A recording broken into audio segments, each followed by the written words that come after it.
line it. And then we're gonna do an initial proposal of Article 15. We're gonna have a break in HCU, Article 6 and 8. We're gonna have lunch and some caucus time. And we're gonna be closing by thinking about the next session, which will be in a week. And that will be a full session 9 to 6. Okay, so welcome. Thank you for being here today. Excellent, thank you. Any words? No, I think you covered it. Okay, I think we're, we can start. yeah.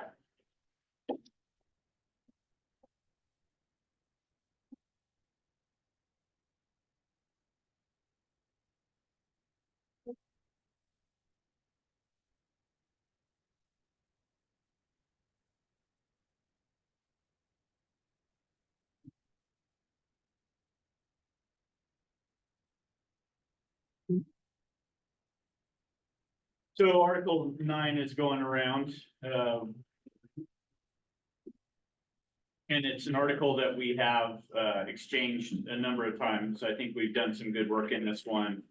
And just sort of to recap, you know, our whole goal in coming into this article was to get compliance and alignment with the law. We had some areas where we felt like that wasn't necessarily true. I think we also wanted to get clarity for both supervisors and employees. To that end, I think we've done some work, that chart, among other things. So I feel like we've accomplished several of those goals. We're still struggling with E because we don't want to create more confusion, and we don't feel like your proposal from last time was completely in alignment with the law, and maybe even had some conflict with section F. If we read E and F together, we're dealing with that one scenario where somebody may have to work through a lunch break. That's really what we're talking about there in E. What happens then? And I think if we're trying to read E and F in conjunction, because F talks about not shifting their lunch more than 60 minutes from the original start time or being compensated, and E is talking about also being compensated if you have to perform duties. And I think where we've been running into some trouble with your last proposal is the language particularly that talked about if they have to provide duties during a meal break, they get that break fully paid, even if they'd already taken a portion of it, which we agree with. It's the shall then be provided an additional unpaid meal break of 30 continuous minutes that we don't feel like is in complete alignment with what the law requires. And I appreciate you passing out the bully regs last time, because it does help to go back through those. And it's more nuanced than that, right? I mean, I look at that section 5A, I'm looking back at what you passed out from bully, that talked about if somebody does miss a meal break because they have unanticipated circumstances, the employer shall instead provide the employee adequate paid periods in which to rest, consume a meal, and use the restroom. So it does contemplate, hey, you're gonna need to eat at some point, you're gonna need to use the restroom at some point. I don't know that it calls out for another 30-minute duty-free lunch. I think it's kind of nuanced. And so we talked about how do we capture all of that? I mean, we went back to, in accordance with Oregon law, just to try to make sure we're staying in alignment, because that's where we feel like we went south originally, is not having that alignment. So I think that's our biggest concern there is that it didn't feel like it matched up exactly with what the regs provide. It may not be possible for somebody to get a 30-minute duty-free lunch later on down the road that day. They do need to get an opportunity for personal care, but I don't know that you have a day that just goes crazy. It may not be that there's an additional 30-minute opportunity there. So we didn't add that in. Instead, we would just like to align with Oregon law, which again is a little bit nuanced. So that's the reason we didn't adopt your proposed changes in E, and instead just had that reference to in accordance with Oregon law. I'm looking at G, and I think we are I think our proposals are now the same in G, as far as I can read. Unless I miss it. So, you know, that's where we're at on this one. I think one thing that's come out of this bargain is recognition that we have work to do with supervisors. We have work to do to make sure people understand their rights under this article, that our supervisors are not having people miss meal periods. You shared the survey last time, and, some of that was a little bit of a jolt to us because, that many people who feel like they're not getting a meal period, we agree, that should be a rarity, not a course of business thing. So we've got some work to do, coming out of this. I think, that will be an important piece of it. I don't know how to really capture that in contract language, though. So happy to answer questions or have any other conversation that you guys want to have on this. Yeah, understood, and thank you for this. I've got a couple of questions. Sure. I think my first question, the biggest concern that we had in E specifically was that this language could be read by a manager as an option. And we really feel pretty strongly that it isn't an option. Our members are due that meal break. What can you address that? What, Sure. Yeah.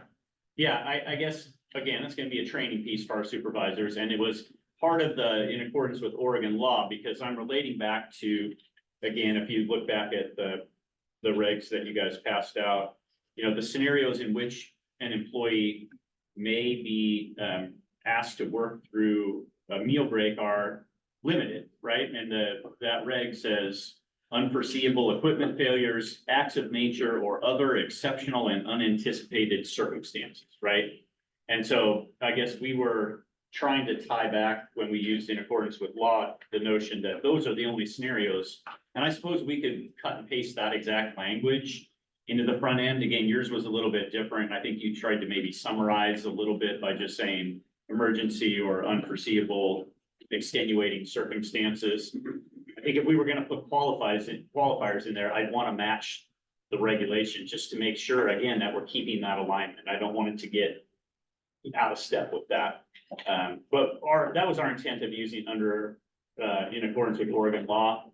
If you don't feel like that's enough of a deterrent, or deterrent is the right word, but a reminder to supervisors as to the limited nature of having people do this, we could take that language straight out of the Oregon reg and unforeseeable equipment failures, acts of nature, or other exceptional and unanticipated circumstances. I don't know that that is an issue. We'll discuss that. Okay. I think what is at issue is the idea that a manager could make a decision here about essentially just paying someone through their break instead of giving them their break. And I'll certainly go and take a look at the regs again. My understanding of it is that if you have, if you're in an unpaid meal break and that break is interrupted, that whole period is now a paid period, but that does not relinquish the employer, you, from still providing that break. That break still must be provided to the employee. So we'll discuss that. I certainly think that our language around the supervisor providing written documentation for a member to sign an exception timesheet was something that we felt that's a mechanism that provides some accountability that we would like to see, because it's an additional burden on our members to, one, they're gonna lose their break. Now it should be paid, but now they have to go and do some additional work to make sure that it is paid. We will certainly do our best to inform our members of their rights to do that, but far better if your managers know that when that happens, it should be that kind of extenuating circumstance that you're talking about. And the language in the reg, I think, makes a lot of sense, but in that situation, it should be on it's a manager's responsibility to make sure that breaks are happening, and it should be something that they do to say, I'm sorry you missed your break, but here we're going to pay you for it. Here's the documentation so that you know that that's going to happen. Yeah, gotcha. A couple of thoughts on those. Again, going back to what you were saying about they still have a responsibility to provide the break. That's where I believe that it kind of checks into this language about that's a little more nuanced or non-specific about it doesn't really say they have to provide another 30-minute duty-free lunch. It talks about, provide the employee adequate paid periods in which to rest, consume a meal, and use the restroom. That's where I was struggling with having language saying there will be another 30-minute duty-free lunch sometime during the day, because I don't read where that's a requirement. So if I'm missing something though, I want to know that. I don't want to be representing it. No, Or it's law good to as know, well. it's good to know that there's potentially a discrepancy of our understandings there, that we'll take a look at that. I certainly don't think the law was written such that managers have this option. You know, it's not, the law is not written such that managers could give someone a 30-minute unpaid meal break or just pay them. Agreed. I don't disagree with you there. Yeah, I don't disagree with that. When, and then two thoughts on the provide the exception timesheet. When people work overtime, how does that get reflected? They fill out an exception timesheet? I don't know why this would be any different. Like I needed you to work 2 hours overtime today. And you don't normally do that. You would fill out an exception timesheet. I needed you to work through your lunch today. You would fill out so I'm not clear why those situations are different. So I think part of the reason why we drafted the proposal in this way was one of the concerns that we heard at the table was confusion about why people were missing their breaks and whether or not their supervisors were directing them to, or whether they were optional to.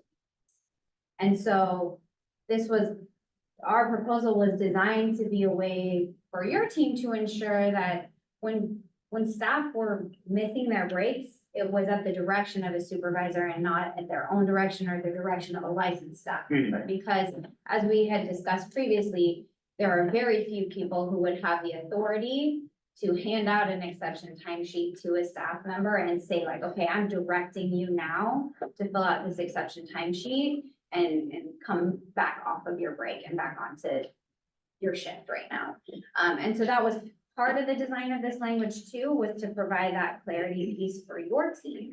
Because that was a concern that we had heard was like, well, if we don't know about it, we can't resolve the issue. So this is part of helping you know about the issue. Got it. Thank you, because that is one of our concerns. Yeah. So I do appreciate that. Yeah, thanks. I wouldn't want to create something, I mean, if this is happening not as a normal course of business, but because something exceptional has happened or there's chaotic things going on, I don't know that it's always going to be practical for in the moment, the supervisor to say, and here's an exception timesheet. And I don't know if that's what your proposal contemplates or what you guys are thinking. I mean, in our that'd be pretty proposal, it tough. didn't specify, So when? it would have satisfied the language in our proposal if a manager gave it to them then or later in their shift when things calm down, or even at Yeah. the end of their shift. Even potentially the next shift, that manager could say, hey, I didn't catch this yesterday, but I noticed, and you missed here's an exception timesheet for yesterday. Got it. I think that would have also fulfilled the language that we had proposed. We would love it to be, a little bit more immediate than that, but also the mechanism of accountability there and understanding, useful. Yeah, thanks. That's helpful. Yeah. I'm just wondering, as we're trying to go ahead and move to more digital with everything, and that includes timesheets, it will be, would an email be sufficient? Make sure, here's the timesheet, and make sure you complete the timesheet, because the physical, it's gonna be online. I Hopefully. think certainly for many of our members, that might work great, but then we do have members who, it is not part of their work to be on a computer. And so then we'll have to talk about that. That may be. Well, in that case, what happens usually is that they have a file with forms, usually forms that they use, and they will be right there. Like the office manager or the department manager will print copies, and the email would say, make sure you do the timesheet for the extended contract. Then it would be the responsibility of the staff member to go and get it and complete it. But then the responsibility and the clearance of coming from the supervisor, not necessarily a physical, here it is. When do people submit like per occurrence? So if I work overtime today, do I submit an exception timesheet, or do I submit something at the end of a pay period? How does It it work? depends if it's like If it's something that you know that's gonna happen over a pay period, then you keep it and do a pay period. Mhm. But if it's like a once in a lifetime, like you do it 2 hours, then you do that one and you submit it, and if at that same pay period, there's another time, then you do just another one. Got it. The person that signs that is the supervisor, so that would be also a time when they're like, yeah, I did this. I asked for them to do it. I think the other reason we included the option for supervisors to submit it is just because in those regs that we looked at 3, it says if an employer does not provide a meal period to an employee under section 2, the employer has the burden to show that. So we just thought an exception timesheet is something we already have made and available. And if the burden is on the employer, this is the way, and then it continues with that to kind of show that there was a hardship and it was extenuating, and this is how we solved it. Got it. And then later it says, let's see, in 6, C, an employer has the burden to show that the employer provided the rest periods required under this section. So it's just like, either you say it worked out, even with the nuanced, adequate pay period. Yeah. To do the other thing, yeah. So. To Amanda's point, we want to be able to enforce the contract and not tell members to go to Foley. I Right. agree. Right, Yeah. and so in this situation that Amanda's bringing up, the language that you've proposed does not allow us to fix the problem. We have to send the member to Foley. So that then I a mean- Foley investigator comes to you and says, you gotta prove it to us. There's nothing in the contract that requires your managers to know and to have a paper trail of this happening.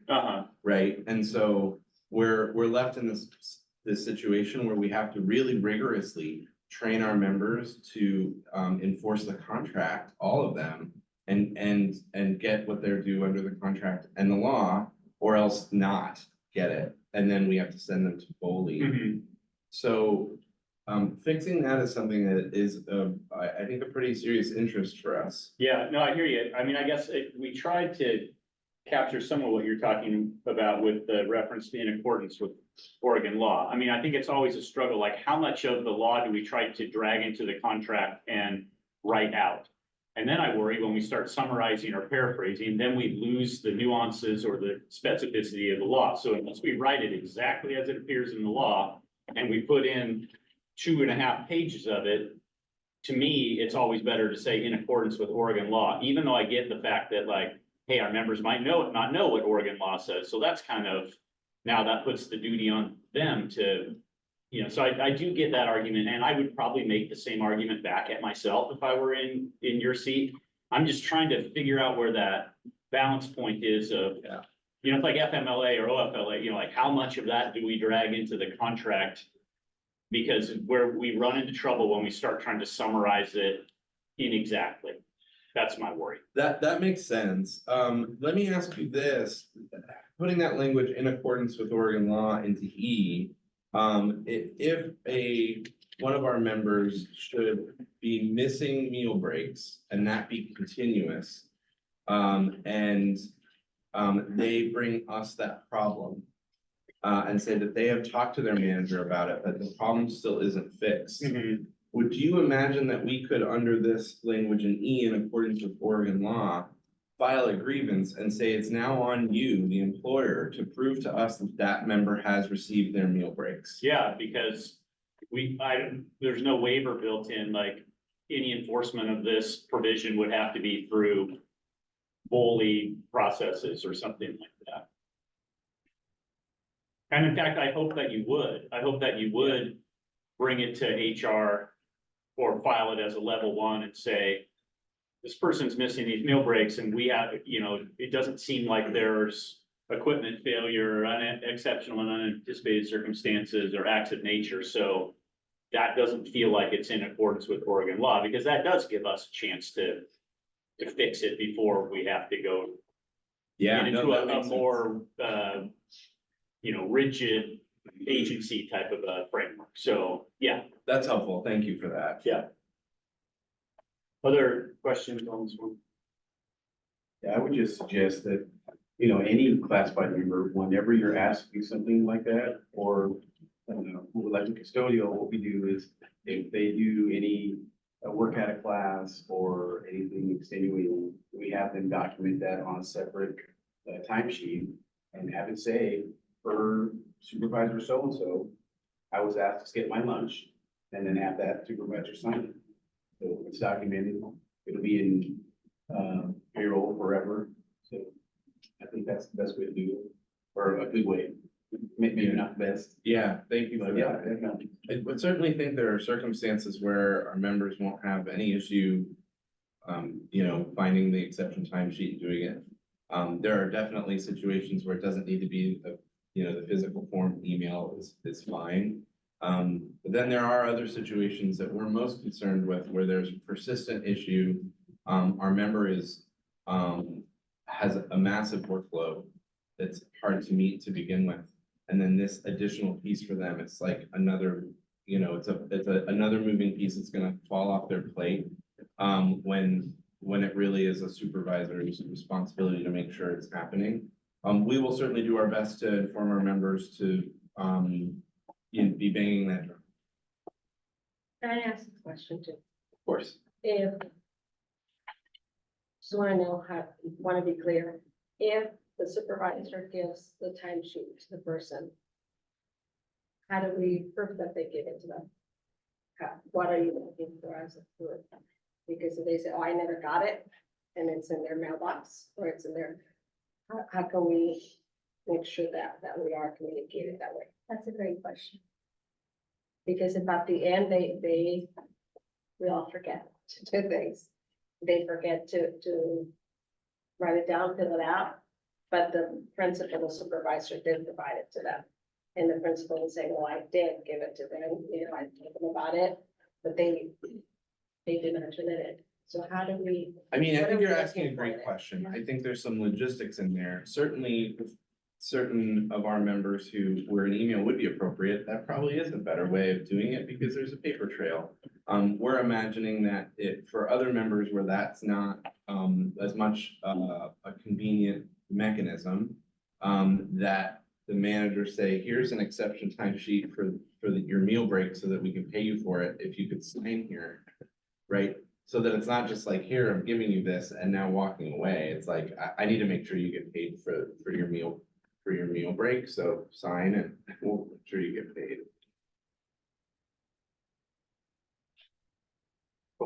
Thank you. Yeah, That's the remaining piece in Article 9. I think the rest of it is in agreement.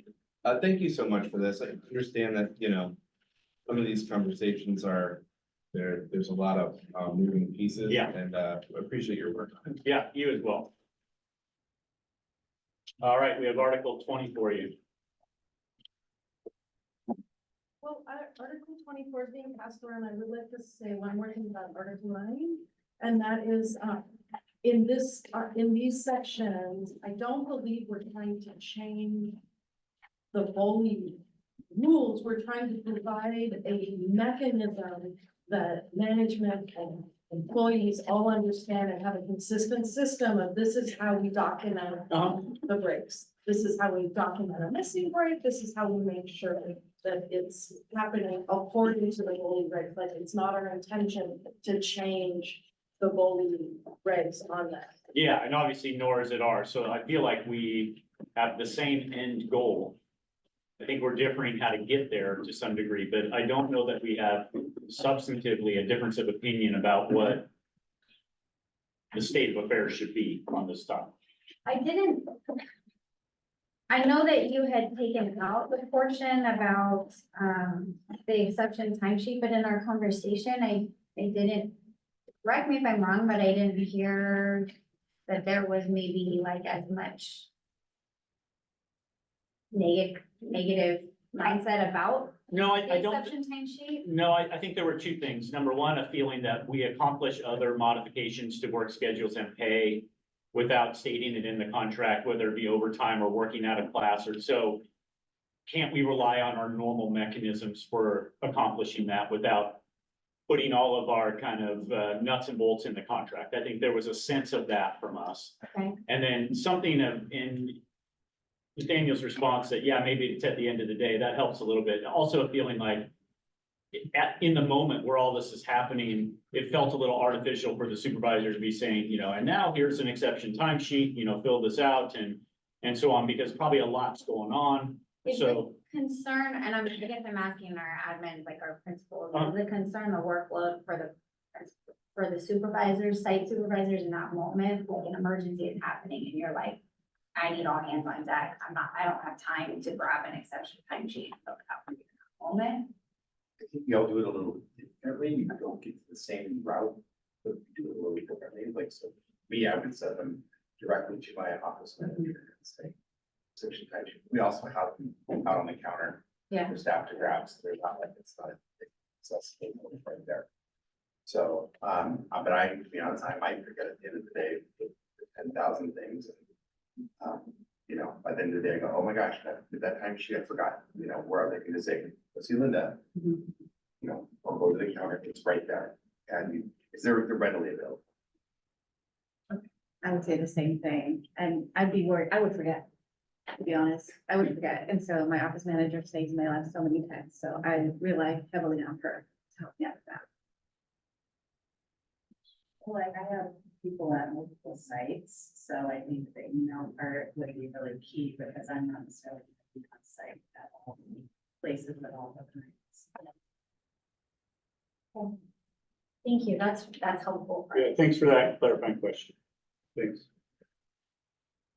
Okay, Article 20. This is the portion of our program where I turn it over to Carol and she'll walk you through all things Article 20, although other of us will chime in as appropriate here. But Carol, I'm gonna let you kind of take it away here. So we went through Article 20, and there's quite a bit of it that we do agree on, with just a handful of changes, some of which are just wording changes. I think at the beginning in number 2, instead of extra cost, we changed it to added cost. Because I think it's important to remember is the difference between what a regular license is versus what we do. We did look at number 3, general education. These two definitions I struggled with a little bit because I'm not sure where we fit anymore with this, because it's like, I hate separating out groups of kids, I guess, you know, it's like kids are kids and just, they may need different supports. So where we ended up landing was, in here, we changed, except those defined as special needs. I put, and may include students needing additional supports. Again, just talking about, you know, as we all know, kids struggling with mental health issues or trauma, that they have experienced. And on here, I can add just a really quick thing, and just in the disability community, special needs is kind of like, we don't use that anymore, so because there are just a lot of, you know, we all, like some of us have classes, some special help, so we kind of have shy away from that. Yeah, our language moved from special needs to special accommodation, so I think Yeah. additional support is, yeah, thank you for that. and then again, in number 4, change that to accommodations. And then with this one, this one was particularly a bit round and round and round. With the wording, it's like exclusively, and we're kind of landing with primarily students, and then change to requiring a variety of student-specific special accommodations. To just kind of fit into, you know, when you think about the work we do, like again, it could be experiencing homelessness, it could be a student placed in foster care, you know, it's all about the timing of what that gives.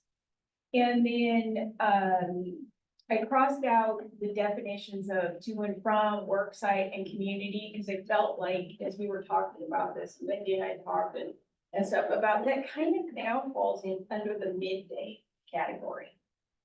So I moved that to kind of just encompass that midday category.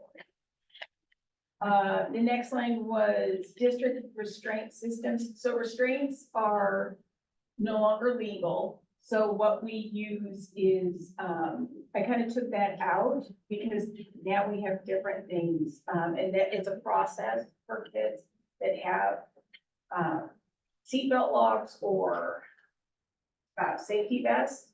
There's a lot of requirement to that. So I took that out, struck that out, and I included safety care in that. That's important. And then, because I think those other things would fall into other training specific needs that you guys have in here. Does that make sense? Okay, Yeah, thank you. I don't want to get too far ahead. Stop. You know, Get too I'm far ahead. following along intently, yeah. Let's see. I do have a question on Sure. that. Is safety care, are you referring to that specific program? Yes, Okay, because that's a specific program that's currently district-wide. Safety care. okay. Let's see, I think you guys could have said midday routes are generally between the mid, the last AM and the first PM.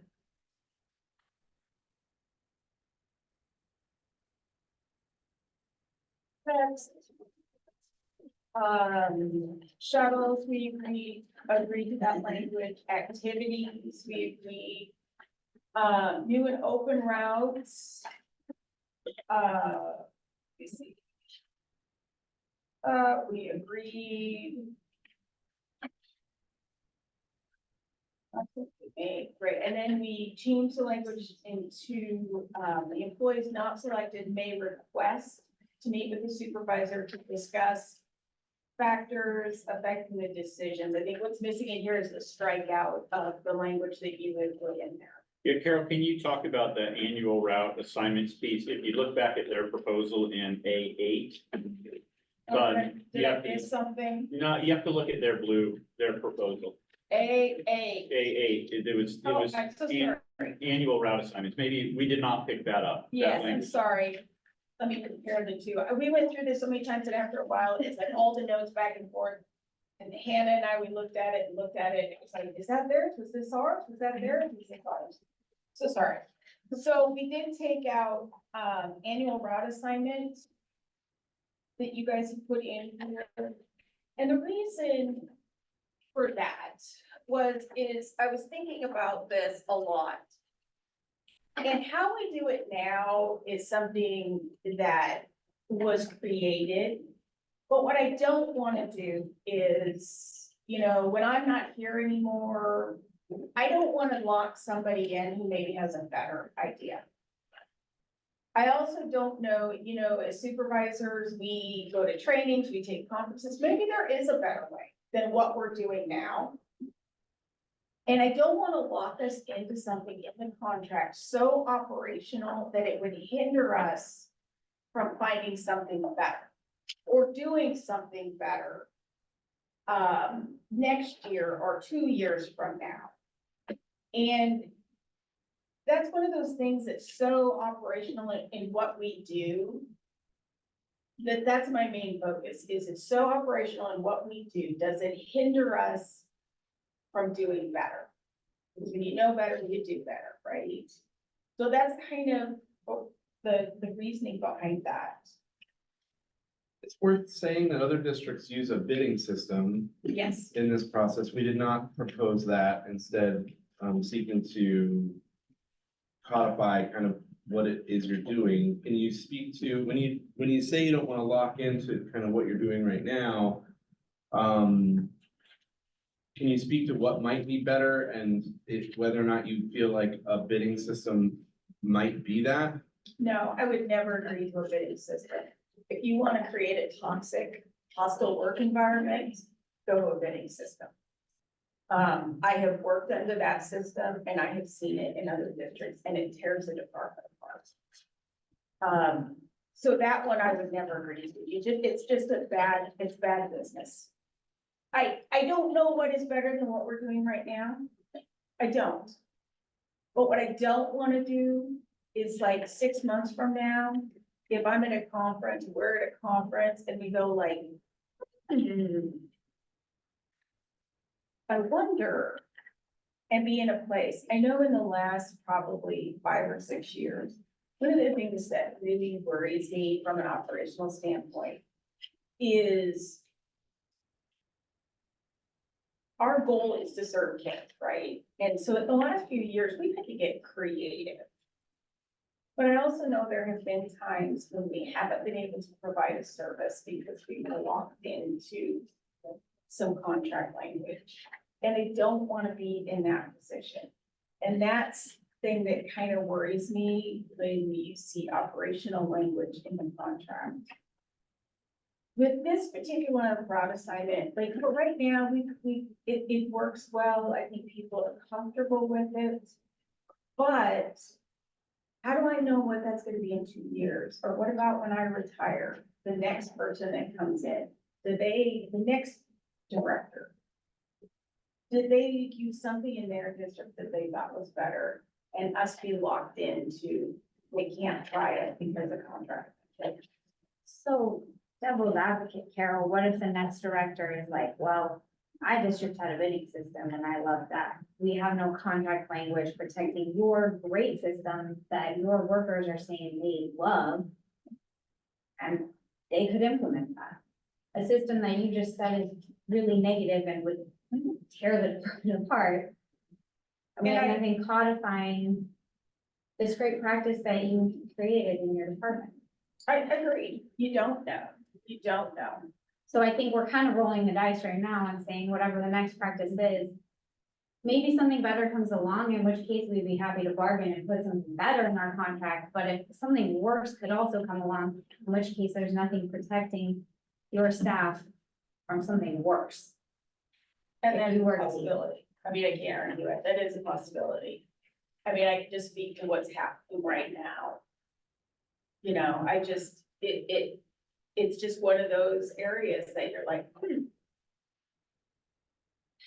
that's kind of where I am right now. Let me see, let me I compare. think you were down onto new and open routes. Okay, new and open routes.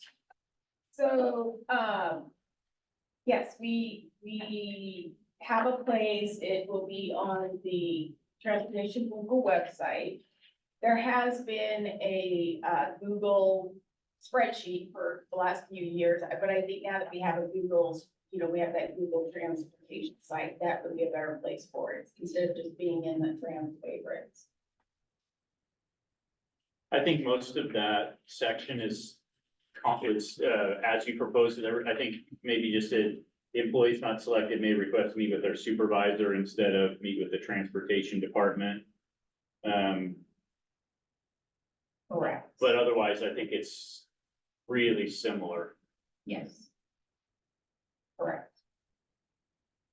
Let's see. Instead of a written explanation, it's a meeting. Yeah, Yes. exactly. Thank you, Correct. thank you for that. Let's see. So then, let's see, Article 10 or line 10. I know our numbers got off here too, so now I'm like, where are we? I think we're still on. We're still 10 and 10. 10 Same and topic. 10, Yeah. okay. So on here, Wendy and I talked about, you know, this, and we talked about it for a long time. These two where you guys have A and B. And where we kind of put it together and change the wording around and keep up with, per Article 19, Safety and Health, transportation staff shall have access to IEP 504 plans, behavior intervention plans, and health management plans for all students requiring special accommodations on the bus who are assigned to bus routes. Yeah, I think that's almost identical to yours. I think we just called it a health Yeah, management yep. plan instead of medical support plan. Yep. I think what we didn't include was 10B primarily because we're not sure. I mean, I think we do consider whether to use transportation assistance, but it feels like a staffing question. Well, and that really would be something that we want to talk about in the IEP process as well. One of the assistants there would be and what Yeah. that would look like. So it could be because of the article, right, that we would get that input, of course. And then we could use that at the IEP, like person needing that additional support on the bus, that it really should stay in that IEP process and beyond there. Which is what we do right now, is we have that transportation and then what do we do, as far as work, additional support. And when is it needed? And we usually just list that in the application section, so that, but I think because of that Article 19, that input is really key from all members now, right? And that's required, so. I think that was- Thanks, Wendy. But what would be the mechanism that you would envision that information would go from the driver into the IEP process? I'm so glad you asked that, because this has really like prompted to make a really clear, like, this is where it's located. Now, because we're moving to Synergy, I think it's gonna be a lot easier, because things that our systems are gonna be able to talk to each other more, whereas we used to have that separate. Of course, that it's another year out, but I think that will give us that opportunity to have a more seamless system, but we really looked at making sure each building has a clear way of communication and putting that together. So I think this has prompted us to really think through our system. And additionally, I will say, Right now, we have- when we do, and But, we, yeah. one of the things too, that as we were talking about this and reading, is that we at transportation need to do a better job of communicating, doing some education around what the system is. So, like, we meet once a month with student Yeah. services, right? And we have a list of, super festive students in situations. And I think that we can do better about, like you guys made the comment about, you know, you go to Tabby and Tabby will say we have everything we need. But then past that is shooting an email or coming to see the supervisor or myself so that we can get that on the agenda. Like if you guys have a specific situation, and oftentimes, some of the supports are geared towards classrooms, right? Like one example is in a situation, it may say, you know, do a class, something like that involved. Well, you can't do that on the bus, right? So, well, there are things that we can do taking bits and pieces. And that's one thing that when you guys were talking, I thought, we need to do that a little bit better. And to get an understanding to staff. Because some staff will come and talk to us, you know, we've got a couple of super festive little people that are, we're working with right now, you know, and I reach out to Wendy even before our meetings to try and come up with some solutions that are more bus friendly. And again, I think we have to go back to that, ultimately, right, it has to be in the IEP process, like what we're implementing has to go through that, parents need to be a part of it, right? So that's really key. And so then from there, what we talked about is just our communication plan to make sure everybody is in the loop and that input really gets in there. And so I think that's the part that we can do better at, but we have started, like you said, that we have that once a month time to really connect on those very specific cases, make sure that everybody understands the information. And if there's any additions, right, that's where we want to make sure we meet and talk about that. So again, we always have to go back to the IEP process, but there, I think, are ways that we can make sure the communication is accurate. That's just really good to hear. Improved communication and clarity for all of our drivers. I think our drivers have felt very distant from the IEP process, that the students are just assigned the bus and if we don't have any paperwork and there's no feedback mechanism, unless a driver takes the initiative and goes, and then sometimes it doesn't go anywhere. So that's encouraging to hear. Yeah, and it's a different, you know, I think with the health things, you know, it's like, it's immediate. You know, students diabetic, they have, you know, the magnet for their seizures, you know, all these things, that's an immediate thing. But sometimes the behaviors, that's what is more complicated. And trying to come up with a system that, yes, this system works in the classroom, but how do you transfer that to the bus? Is where things get confusing and get lost. Tiffany, you have a question? Yeah, I have a question. So, I'm still not clear on how a driver would be, I heard Carol, you said, go to your supervisor, because the drivers are not gonna have access to Synergy. And they're not gonna be included in the IEP. And so I still don't see a clear mechanism for us getting the information and providing input, saying, hey, we're seeing this behavior on the bus. Is there anything we can do? What are you doing in the classroom to support this? And actually quite the contrary, like I have a personal mechanism where I might, Dr. Peavy comes on the bus in the morning and I would say, we're seeing, polite, under control, appropriate behavior on the bus, and the student is acting very differently in the classroom, kind of thing. It just, there doesn't, other than just talking to the person who may or may not make themselves available or even have time to do that, how are we supposed to provide that input? I guess that's my question. Do you really want us going to our supervisor to have that? I think we do want certain information to go to supervisors, especially when there's concern. Of course, I always think if we can do it at the building level and have that check-in, that's the best place to start. But if you're feeling like that's not getting you the information, or you're missing that person for some reason, I would think that we always have that meeting every month, and that would be another place to do it. But that's where we're really putting together a document that shows what each building's plan is to loop in their bus.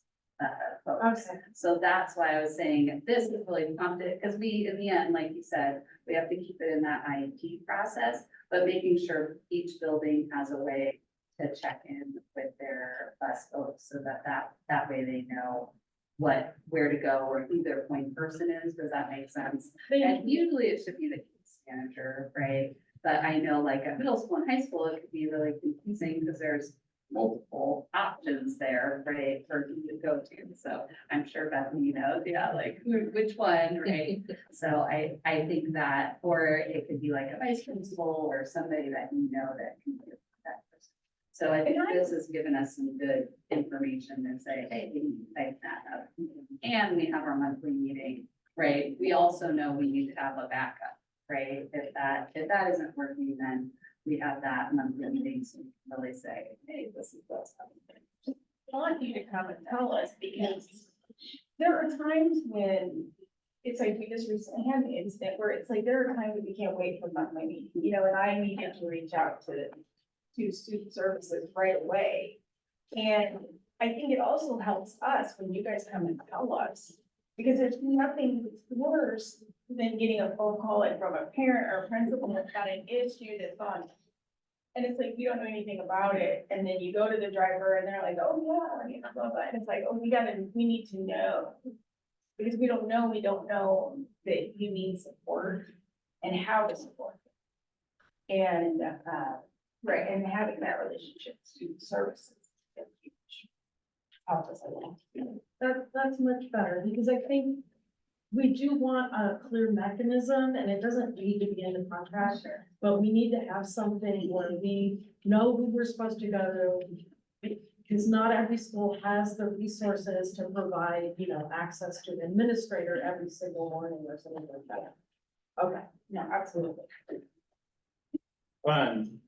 Thank you for all of that. On the trips piece, I mean, we've stayed pretty close to our original proposal. We had felt like the language on charter buses, as we understood them, was for the most part adequate. What wasn't adequate was what we felt like wasn't true charter bus situations, this driver shortage scenarios. So we left most of the language that existed. We did include and the reason for each charter bus. I think that was language piece that you had brought in.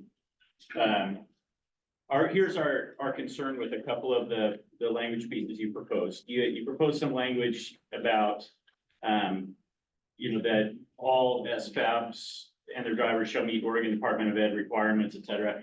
I mean, honestly, I feel like we believe that that's our responsibility and obligation to make sure that it's not so much a collective bargaining agreement provision as it is the districts. We have to comply with many laws and these would not involve your bargaining unit members. These are other individuals. So our requirements as to other contractors that we use, we feel like that's primarily a management function. And we didn't include that. Our concern, again, with what do we do when we have a driver shortage? And you had proposed that there would be a meeting with the union, as per Article 28.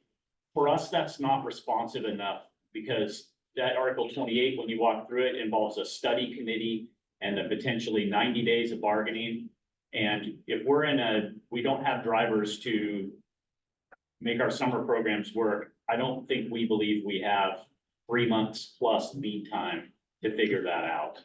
And we are not looking to supplant our own drivers. I know we've said that numerous times. This is truly when we have no capacity internally. And I think, we felt like our language was pretty good there as a result of having no available district drivers. So I guess our hope was that provided reassurance that we aren't looking to, and Nathaniel, I think you brought up, well, what if we just stop hiring folks and then we don't have available drivers? That's a hard one because I hear that concern on this side of the table. I know it's not something that we've ever contemplated, but so how would we account for that?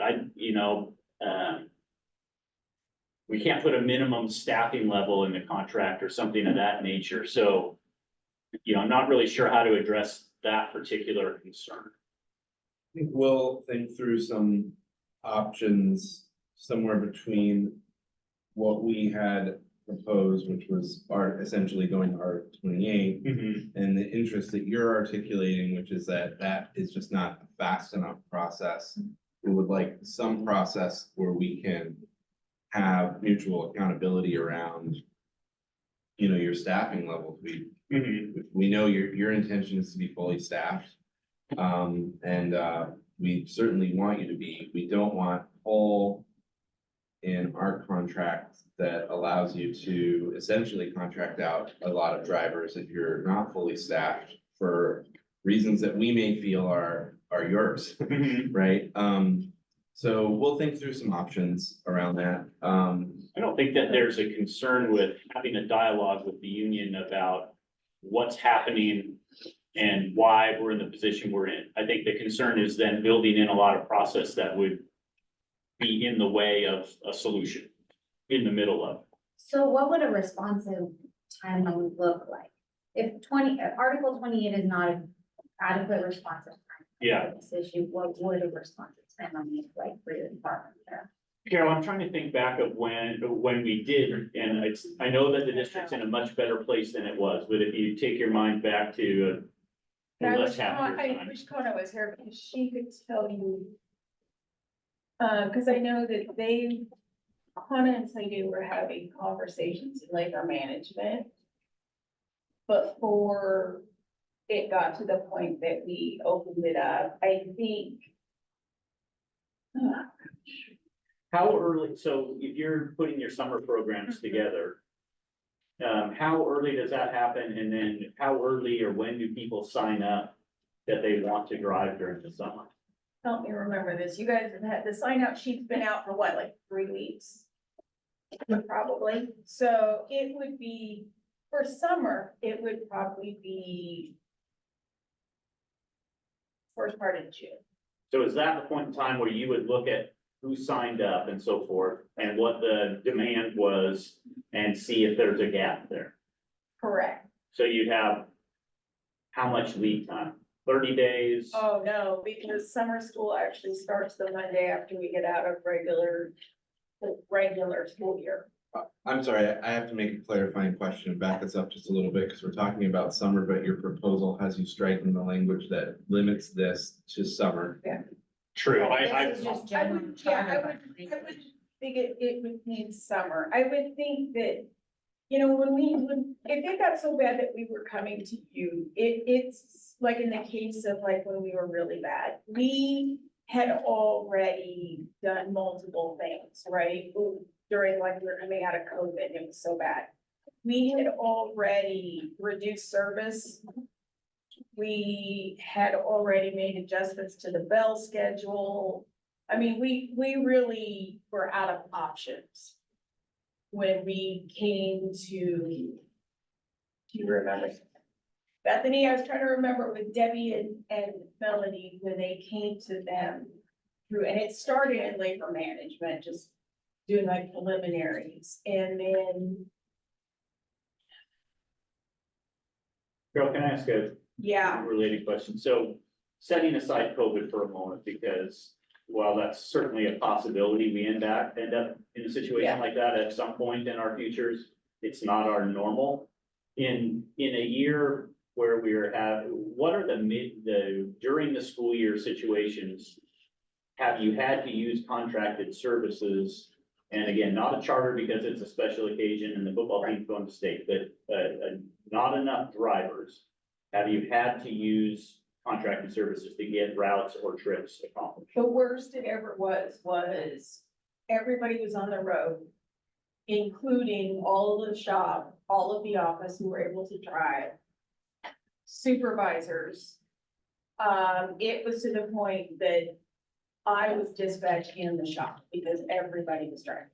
How much lead time or awareness did you have that you were gonna be in that type of a situation? It could be that day. In those cases, it was that day. It could be, when we project out, like with trips and events or time off, it might be a week. Because It might be 2 weeks. when you're talking about the same day, that wouldn't be enough time to hire a contracted bus anyways, right? I mean, that's gonna be what it's gonna be. Right, at the most, it would be a couple of weeks if we were projecting out and we were looking at what it was. And that, in the case that when we had the severe driver shortage, we were within that realm when we reached out and said, look, we're not providing services. We're not able to get the kids to where they need to go. That's when we really started having those conversations.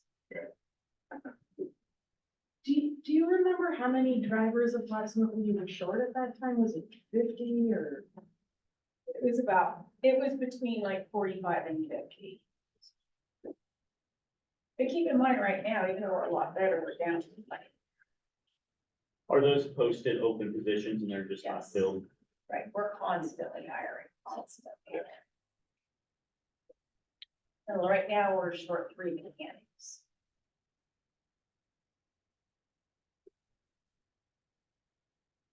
I guess I'm digging a little bit as to, because you asked a fair question, if we don't want Yeah. a study committee in 3 months of process, like what would there be time to do? And I don't know that I fully know that yet, but that's something we'll keep talking about. Another question would be like, But this is unlimited, but what would be a reasonable number? Right? Yeah. If you have to do, especially if we're gonna say, okay, you gotta do something quickly. Certainly that's not everybody, that's not the whole No. transportation department, right? Yeah. And it's not zero. So there's a number somewhere between, right, that where it's like reasonable that if you have to do something quickly, you have a certain number too, that would be a way that we could protect our unit. So, that would be another question. You know, I would say this, is that I think that over the years, and when I say over the years, I'm talking about probably the last 30. We have gotten comfortable with, we're not short if we have mechanics and office staff to drive. But to me, that is short, because that means mechanics aren't doing their job, office staff isn't doing their job, and there's nobody to back them up. You know, when things were bad, I used to, and I was dispatching, I, would make a joke about, well, I don't know, I'm not a real dispatcher, to lighten the mood. But really, that's the truth, right? Like, there are things that happen that I can't necessarily help because I don't know the trip somewhere, I don't know, so it's like a Band-Aid on stuff. And I would like to see us get away from that. Yeah. I wonder if the safety net that you're kind of looking for is, we have positions at least posted to cover all of the routes that we know we have. So they're either posted or filled. You know what I'm saying? Your concern is, well, we may just reduce the bus driver workforce and rely on contracted service, but at some point you decide, here's what the need is. Now we need to have somebody, we want to hire somebody to fill the entirety of that need, right? And so we've either hired or at least posted sufficient number of FTE to cover that need, and it just hasn't been covered, right? We've got 50 openings or something, but those are jobs that are posted. I'm just trying to think, getting at your concern about unnaturally shrinking the workforce. I could see that if, let's say, I'm gonna use numbers that aren't real. We have 100 routes to cover and we've chosen to only either hire or fill 80 bus driver positions. And we're not trying to hire any more than 80 because we're gonna use contracted services for the other 20. Then I would expect you to say, hey, what gives? Because you're not even trying to cover your need with your own employees. Right. Very different situation than we've got 100 routes to fill. We have 100 positions either posted or filled. We haven't been able to fill 20 of those. We have to find a stopgap to do that. Harder for you to find fault with that because we're trying. So I'm just trying to think of ways to get at your concern about kind of, Yeah, That's a helpful walkthrough. Yeah. that hits on some of the issue, but not completely. what am I missing? A good question.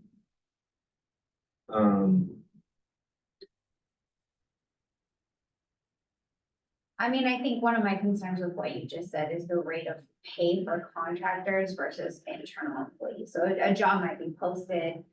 We know that contractors tend to be paid at a higher rate because we're not paying benefits for our contractors.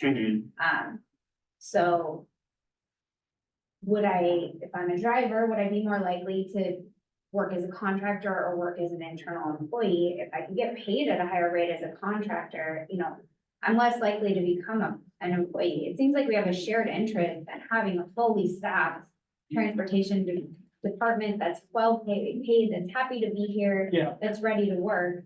And this language feels like it opens a possibility to actually deteriorate our transportation department, and that's what our concern is. Yeah, That it opens up this kind of unlimited, like ambiguous, well, if we need the charter buses, we're gonna use them, and it's not subject to limitations, because we don't know what could happen. So we just have to have this like clause where if we need it, we can just use it without asking, without limitations of any kind. Mhm. And that's what the concern is for us, is we need to protect our workers, we need to protect our department. We need to protect our pay for our workers, and I think that really is, at the end of the day, a shared interest in building up our staff so that we can fill those needs from within our department. And so that, Carol, I think what you said, well, I'm in agreement, like, we're not fully staffed if you're dispatchers or mechanics that are driving a bus, or you're driving, like, that's not fully staffed, right? We want to be fully staffed, we want to be responsive. If you're short-staffed, if you're having trouble filling routes, we want to be bargaining with you and helping resolve that issue. And so if Article 28 isn't the resolution to that, I think we are interested in continuing that conversation and finding out what the resolution is. We're willing to have more discussion on that, but I don't think this ambiguous language is the resolution for us. It's too nebulous sure. to protect our workers. Yeah, I get that. And that's why I guess I was just sort of brainstorming other ideas that might work. I don't know that they're perfect. I mean, the concern you brought up about, are people more likely to want to work for a contractor that's kind of a systemic issue that we're always dealing with. Like, how can we make district jobs more attractive? And I think that the district has shown history of trying to do that. I mean, coming to HCU even within the term of contract saying we need to increase bus driver pay because we're not getting people into those jobs. So, I mean, I think, Anytime we are taking resources and putting them into contractors, it lessens the resources we have for our workers. yeah, and if, We want it. I think for me right now, what's hard to give you a number is that there's so many things dependent, right? It depends on the, the students' needs, right? They need like anything for trips to maybe shuttles to this. But I think another thing that is new for us this year that we're still trying to get our hands around is the family leave act. We've seen a huge increase of people out on leave, so that's impacting it. And so I don't know that we can give you a number. Like we get to X number of drivers, because there's so many variables. I hear what you're saying, I'm just trying to think of what that mechanism would be. yeah, I will continue to have those conversations and obviously you're gonna do the same. I mean, we're open to having continued dialogue on how do we solve the problem, because the other need that I know you've heard and you share that we brought up is at the end of the day, we want students to be able to get from point A to B and not lose out on opportunities, right? That's kind of our collective, we hold that as our collective goal, making sure all kids are getting transported. Now, how do we achieve that? I think is a very shared interest. And because I believe you guys care about that deeply too. So I think as long as we're tying back to that in our possible solutions. And my concern with the Article 28 is we may have a gap where students are not getting from point A to point B because we're going through process. So that's what I'm kind of looking to fix that.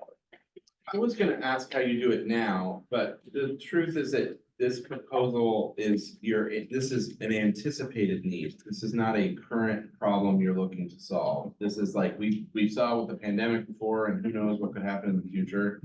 Yeah. We want some flexibility to be able to deal with that. I think that's largely true. I think it was an active problem, but that problem has to some degree passed I do take what Carol's saying that it still don't feel completely fully staffed if you've got 20 vacancies posted in mechanics driving, but it's clearly not the same level of urgency that it was at one point in time. So But- because we were at a point where we were to the point where I wasn't 100% sure we could just get kids to school for just a regular day and Yeah. home again. And some districts did. Yeah, and so there were things that we could, you can flex, if you will. But I also realized as we got into it, the impact that it was having on kids with activities, after school activities, sports, all those things. Right, I agree. The whole, the hope is to have some language that if we were ever in that position again, Yeah. that we could have some other options in preparation. Yeah, and I think I brought this up last time. I mean, we're still trying to figure out what the impact is going to be on the change in unemployment. We very well could have far fewer people sign up for summer driving because of access to unemployment during summer months. And so I would hate for us to get in a position where we get half the number of drivers sign up who want a summer drive because they could get unemployment potentially. I mean, again, I need to see how those claims are going to work themselves out. We haven't seen employment division process those claims yet. So my anticipation had always been if you offered work and people don't take it, they can't access unemployment, but it hasn't really rolled out quite that way. That's my understanding of the administrative rule. Yeah. So I'm a little leery of, will we get the same willingness of people to drive during the summer? That part is, for me, feels a little bit up to the air. I do worry about that. So, and God bless you for doing what you do. So say like if we come into the summer month, we're 20 days short. Did I hear you correctly and say that you didn't go internal to fill those or cancel or? Honestly, with summer work, we would have to say we can't support you. with transportation. Cause there is nobody else to do it, right? I mean, we'd have to hire somebody, Okay, so.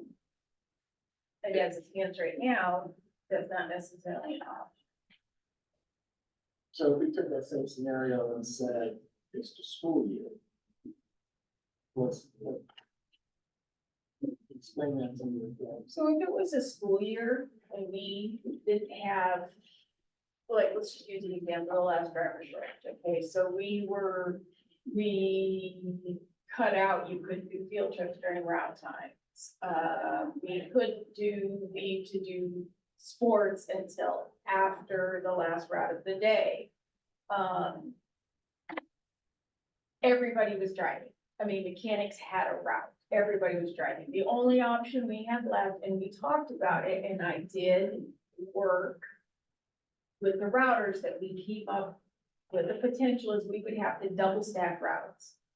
So what that basically means is you would do 2 routes at once. You would have to, we would have to alter the bell just enough that you could, like, let's say you go back to Patterson. Instead of doing Patterson and then a middle school and then a high school, you would do Patterson. Middle school, high school. So you would double stack, so we would adjust to get everybody. We also talked about reimbursing families to self-transport. You can go to the state or, go to ODE and say, we need to expand our walk fund. That would be out against this, but it's a thing you can do. I mean, that's where you go, right? Because the kids have to get to school. The summer, you don't, In the summer, Legally have in the to offer. summer, you wouldn't do those things because it's different, but I'm talking about like during the rec field. Those are options, and that's where we were. I mean, we had a plan, if we had to go that. Without going to contract.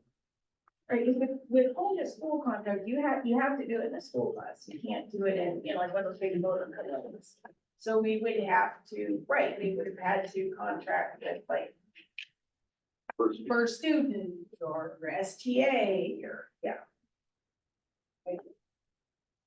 Carol, when you were referencing our last situation with short staffing when it got really bad, are you referring to when we negotiated, wage increases since 2022? Yes. Okay. Yeah. Because we did have a collaborative conversation with the union in that situation. That started in labor management and continued in kind of a bargaining process. Yeah, it did. And so what about that process do you feel like was inadequate? Because I did feel like that was collaborative and I responsive. don't think that was inadequate. I don't think anybody's saying that. But it took time. And that's, it's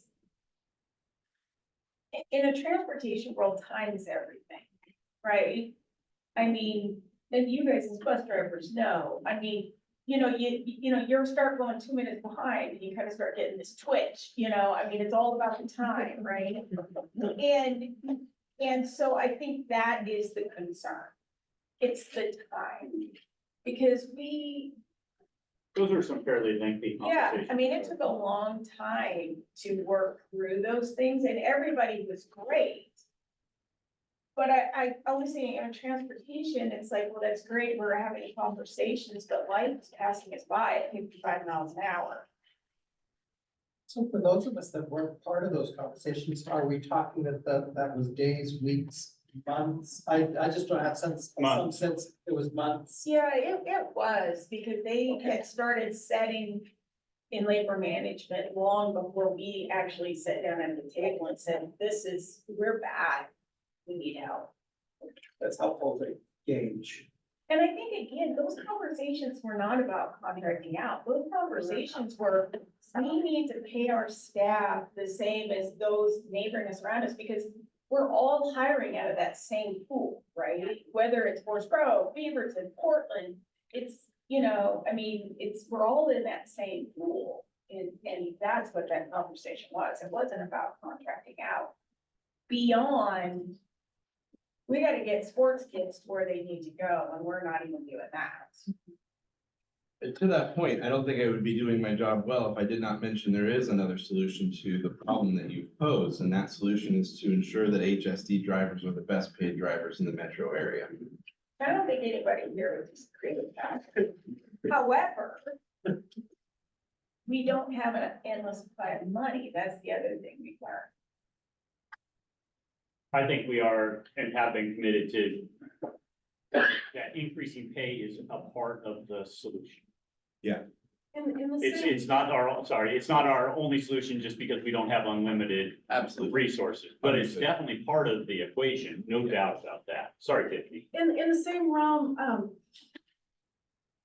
we all know chartering buses cost so much more than just using our buses that we have and our drivers that we have. And so we would still like to put some walls around the contracting out that will work for you if you get into an emergency situation. But it sounds like most of these situations, contracting out isn't even an option, right? We don't have the money to just contract out for charter buses for every meeting. I think that there was, during the most egregious of them, that summer programs one, there was actually federal resources that were available to run those. There were, when you were coming out of that, there was, and Michelle could speak to that too, is that there were a lot of extra funds. Yeah. It was a unique, it was a It very. it was a unique, but now that we're out of that, that we're, the federal government, the state was giving us money to get us up and running again, coming out of Yeah. it, that's now coming to an end. I think, why don't we finish up on this article? I think I've heard some stuff from you guys that help us in our conversation. Hopefully you've heard the same that helping yours. We'll continue to work this piece through.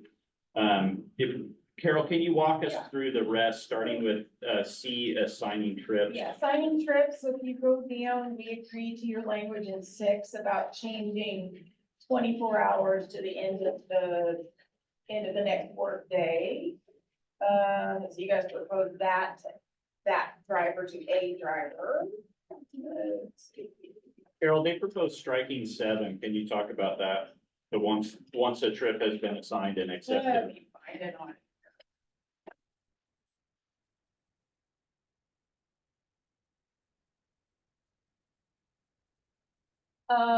Let's see, once a driver has been assigned and accepted, the driver cannot refuse. You changed it to return, and I talked to Stacy, and it has to actually say refuse, because there's a form that goes with it, that the system shoots out that says refuse. And then, let's see, You're on 8. So 7, they struck completely. Once a trip has been assigned and accepted, the driver cannot refuse the assigned trip in 24 hours. That section that they proposed to strike, and we did not pick up that strike. right, we did not. Can you remind me why I honestly? Thank you for that rigor, Brian. Jeez. Let's see, okay.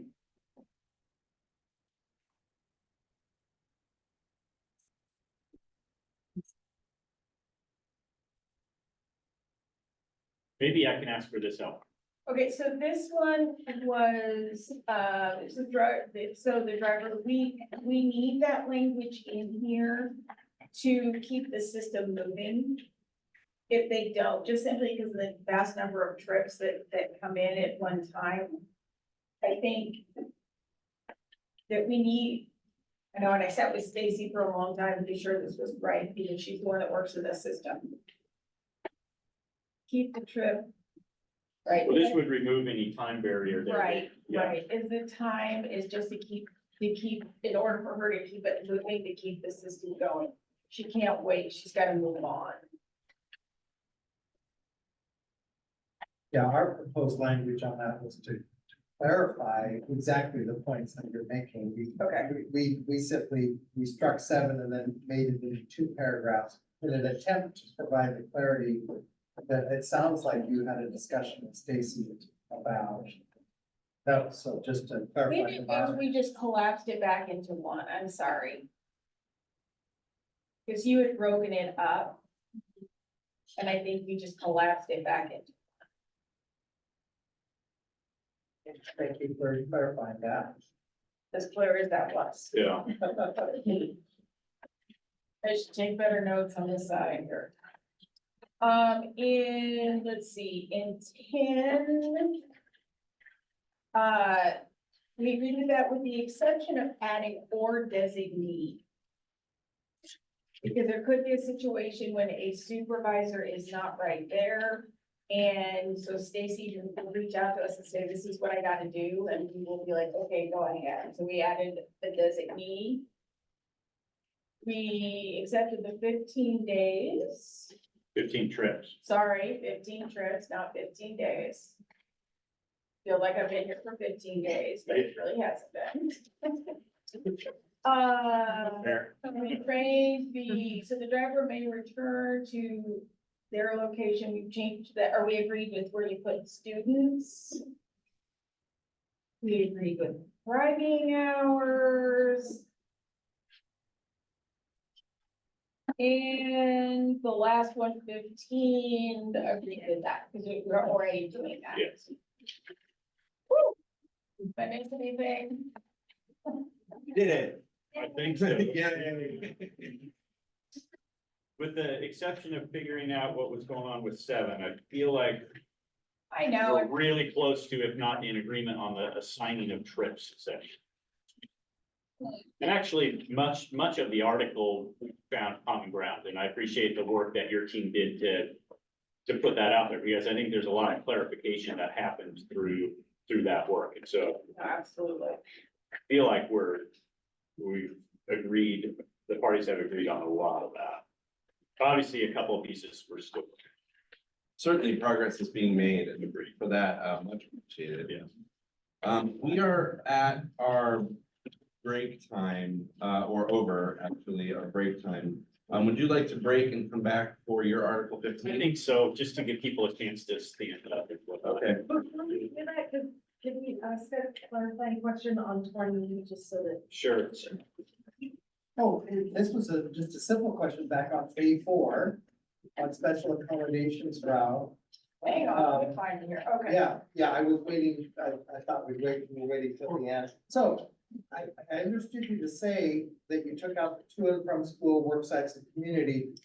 And you said kind of encompassing midday routes, and I was unclear what you meant by that, because it seems to me the to and from schools are also special accommodations routes.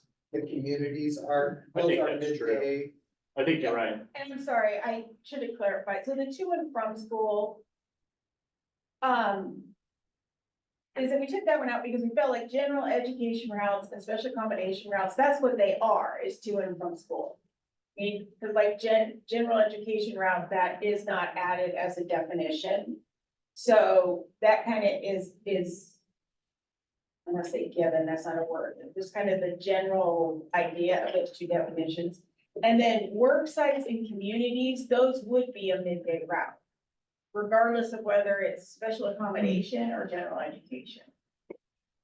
And I was really struggling with this one because it's like, I guess I was just like trying in my head to like, are we getting too separate? You know, instead of being all inclusive, it doesn't really matter how you get to school, we go to school.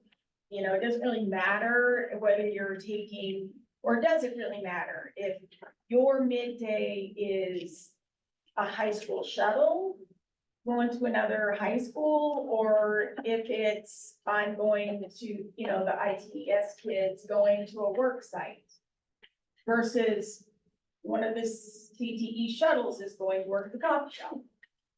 So, you know what I mean? I'm just like, are we getting to, I think I'm hearing you what's that the word I want to use? yeah, I think I'm hearing that for the to and from school typically falls under 3 and 4. Yes. General education and special accommodations routes, whereas work sites and communities generally falls under 5, the midday routes, and so putting A, B, and Yes. C in any piece of this is kind of unhelpful. Yes, thank you.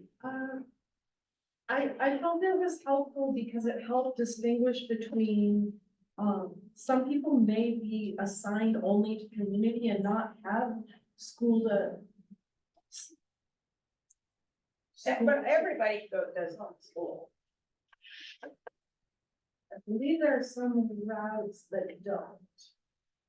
Like what? Like, what do you mean? Some people only do CTS.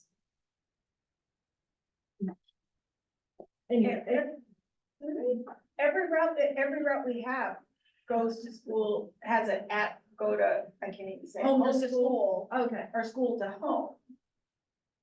You might have an ITS route, where you pick them up and take them to the max. But that's their school, that's their They're all home gonna have school. a home for school. Yeah. Yeah, whatever school, I guess, is defined as, maybe that's it. And part of that is because of how the state report is. okay, You have home to school routes. And so even though, right, for ITS specifically, it could be their program takes them to, used to be Long Bottom Coffee Shop, they used to go work there, but then we would take them from home and that's their okay. school. Does that make sense? Yes, and I was confused about that. Thank you for. Yeah, it's kind of different, yeah. It's whatever their need is. You Thank you. worried me there, you worried me there. Like, what? When do you want to reconvene? I would say 11 Okay, gives us 14 minutes. yeah. Oh, that sounds good. Yeah.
we're at a point where we were gonna present to you Article 15.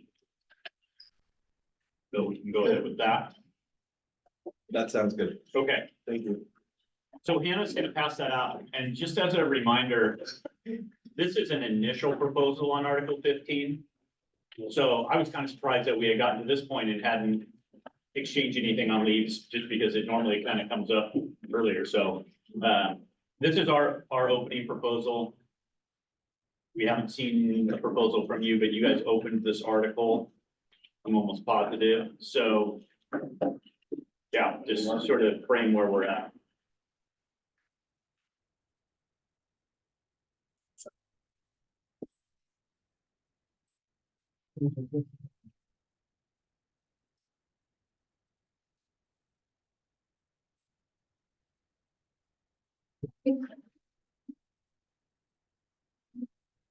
Looks like that went all the way around.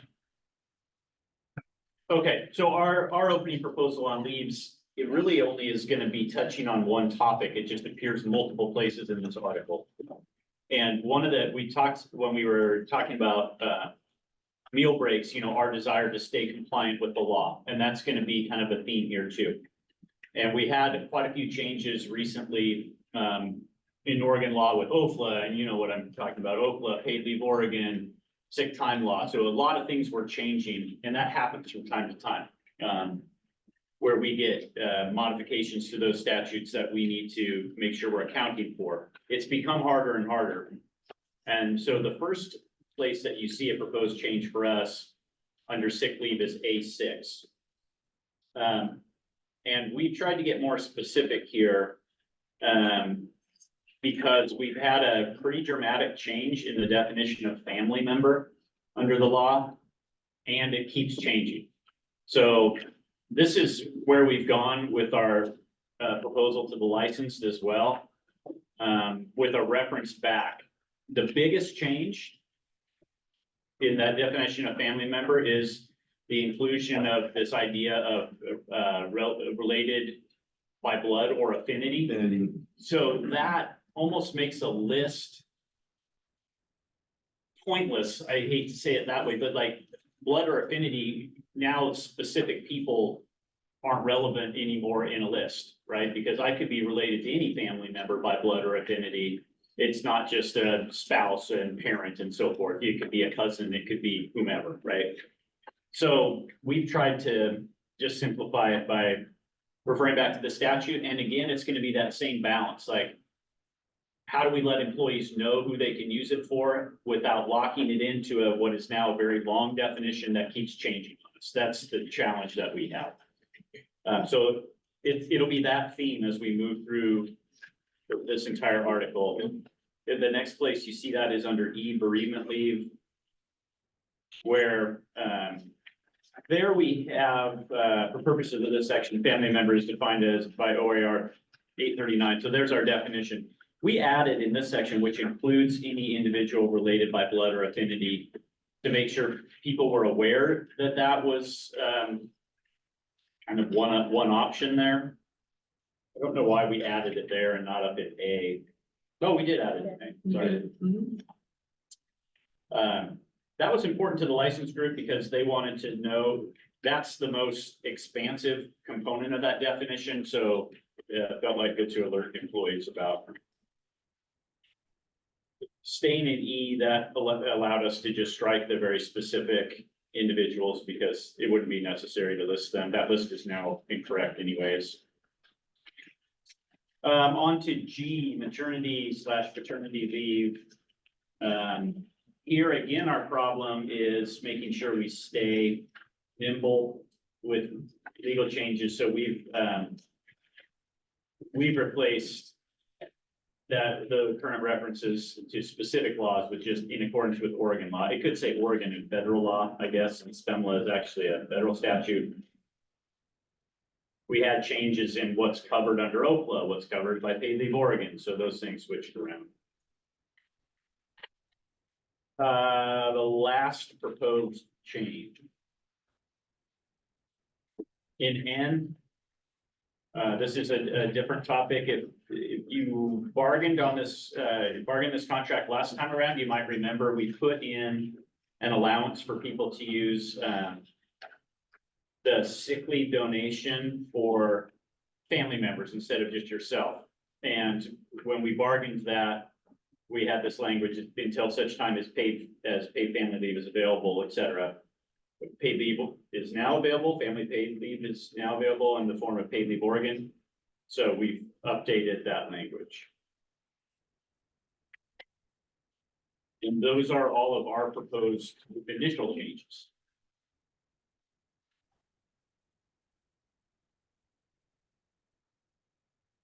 Thank you. I'm searching my brain for questions. Does anyone on our team have questions? Yeah. So in A and E, you include those changes that are rather sweeping. Is there a reason for F1 that is not another location where those changes would apply, where it is simply the Oregon Family Leave Act under emergency leave?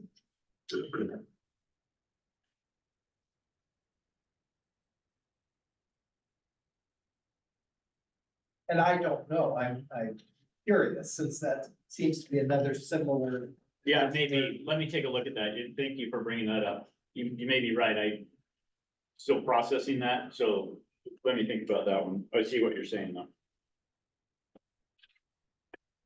Thank you, David. Yeah. Sure.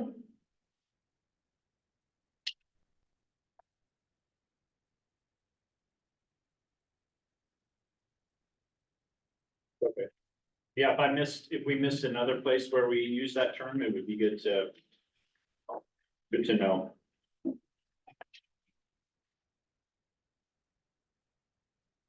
Other questions?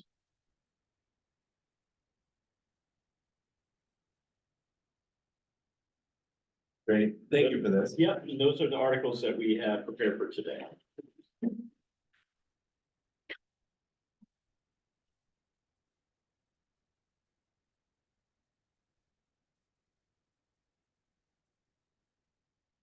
Okay, we've got Article 6 and 8.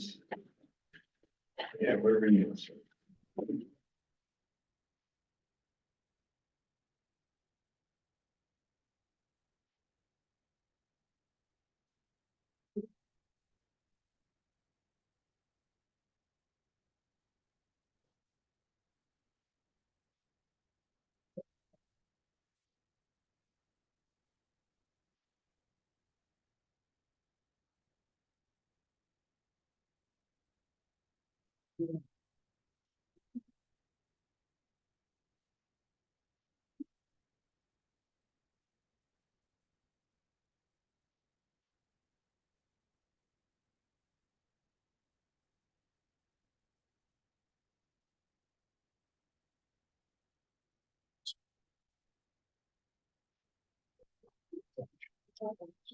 So with Article 6, we're very close.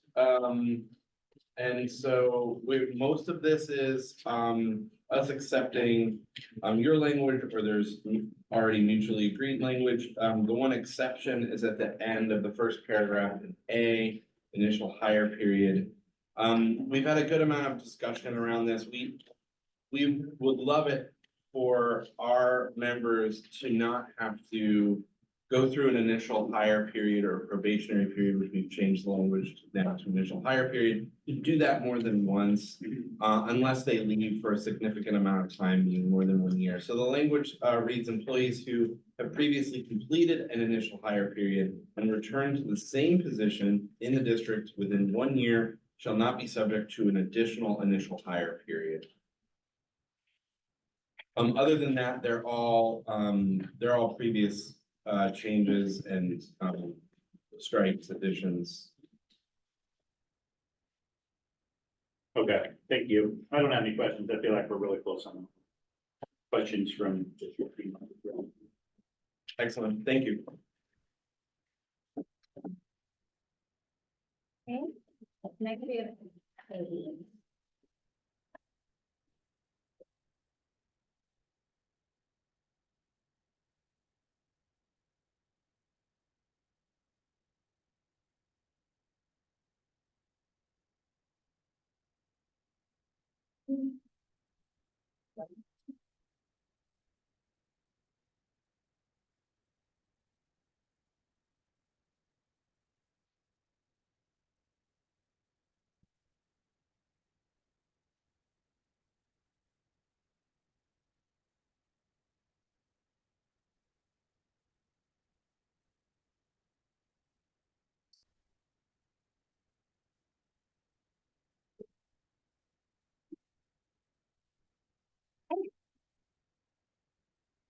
So for Article 8, a couple pieces that we're still working on, I feel like we're really pretty close here also.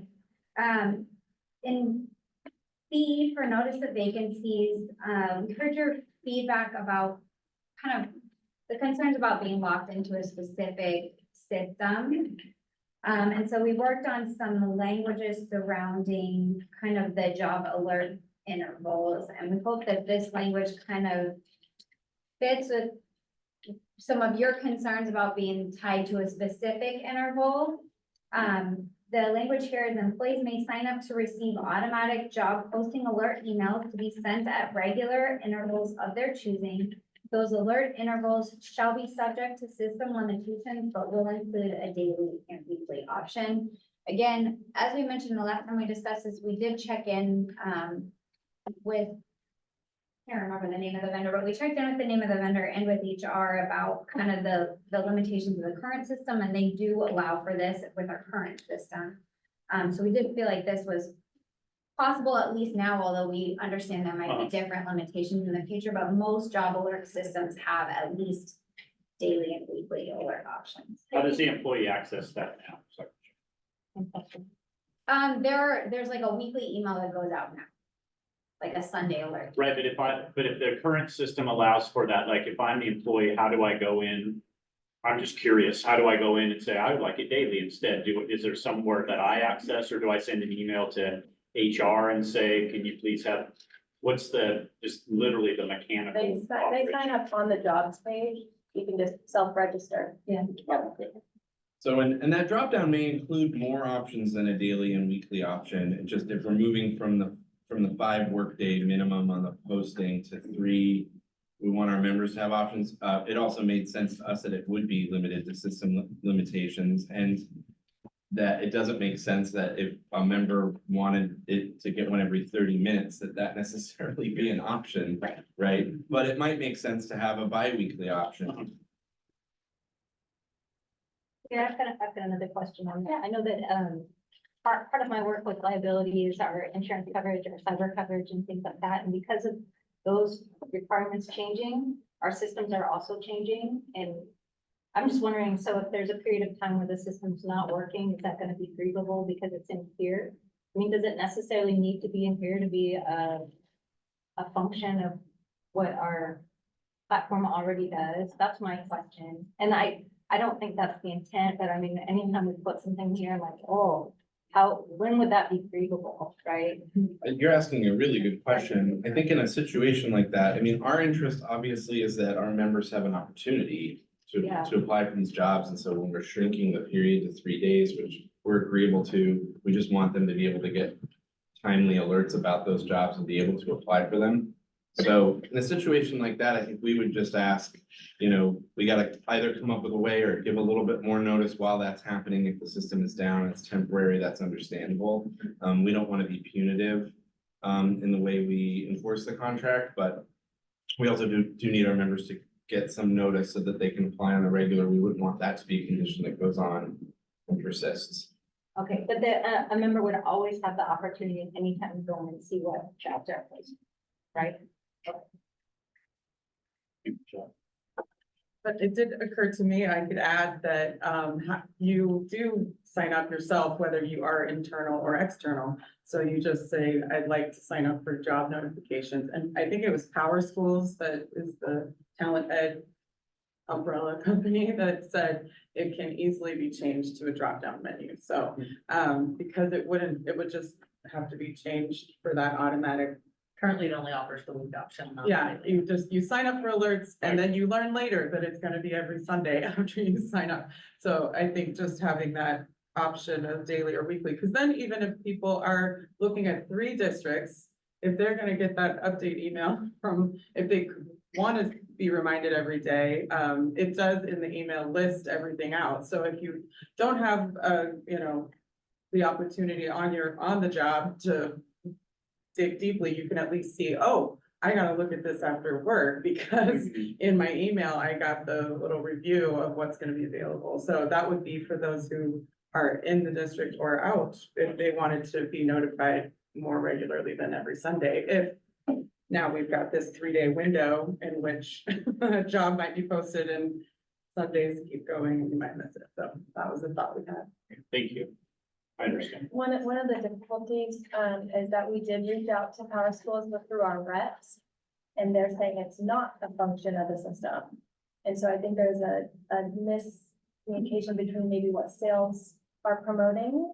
And we gave them that feedback. They said they're willing to take the idea as a next, system upgrade, but it's something that, has to go through a process and all that. So right now, they're telling us that the reps that we work with, they're saying it is not a function of the system to do anything else than the Sunday weekly reminders. So that's something that you might need to explore, and I certainly.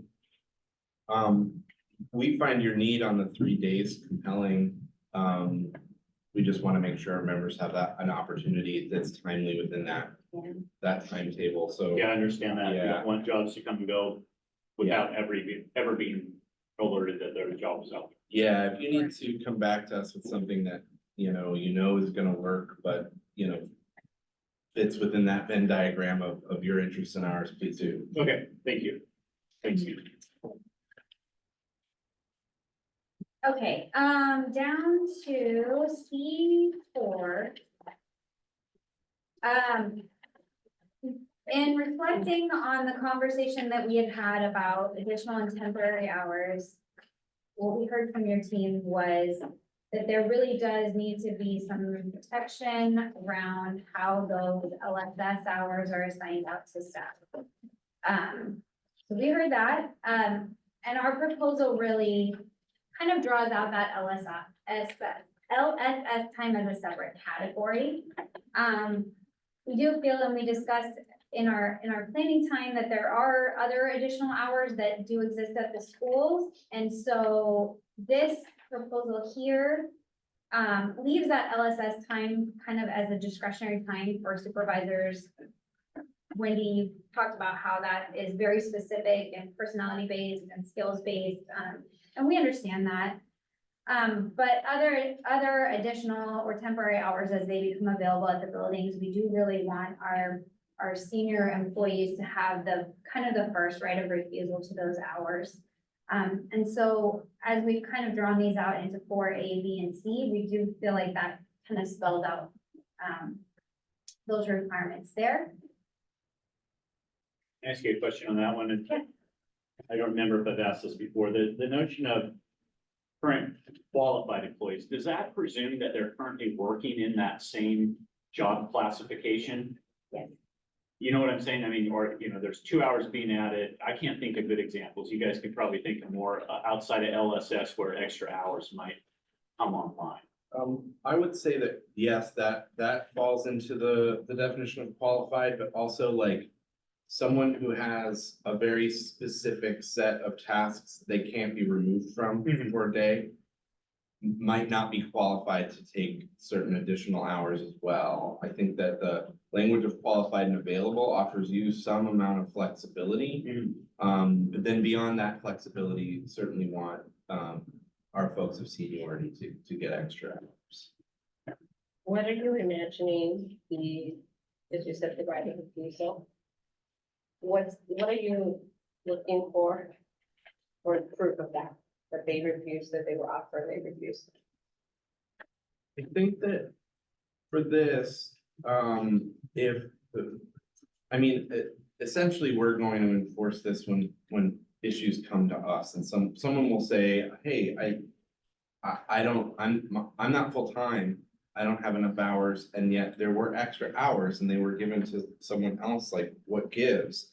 And then we would start asking some questions, and if we found out that, they weren't necessarily qualified or available for those extra hours for whatever reason, we could tell them that.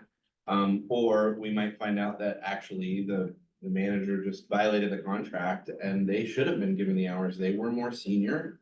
And then we would work that out with you through the process we have of mutuality. So if I'm at a school and I have extra hours for crossing guard, then an email to the senior staff, there's an hour of crossing guard in the morning, are you able to take it? And would an email, that's what I'm wondering, would an email be sufficient or? Like first to Bethany because she's most Most senior. senior. Then to me because I'm Okay. second most and Yeah. Tiffany, you know, like in order. If Bethany refuses it until somebody is like, yeah, I would like that extra hour.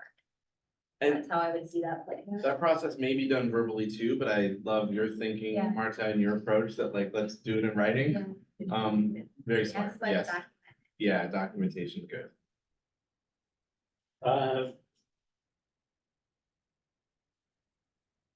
You might have addressed this previously and maybe it's baked into the available. This wouldn't happen if it took him into overtime, right? If I'm a 7-hour employee and the package of hours being added is 3 and it can't be broken up. It's just, I got a 3-hour chunk to add.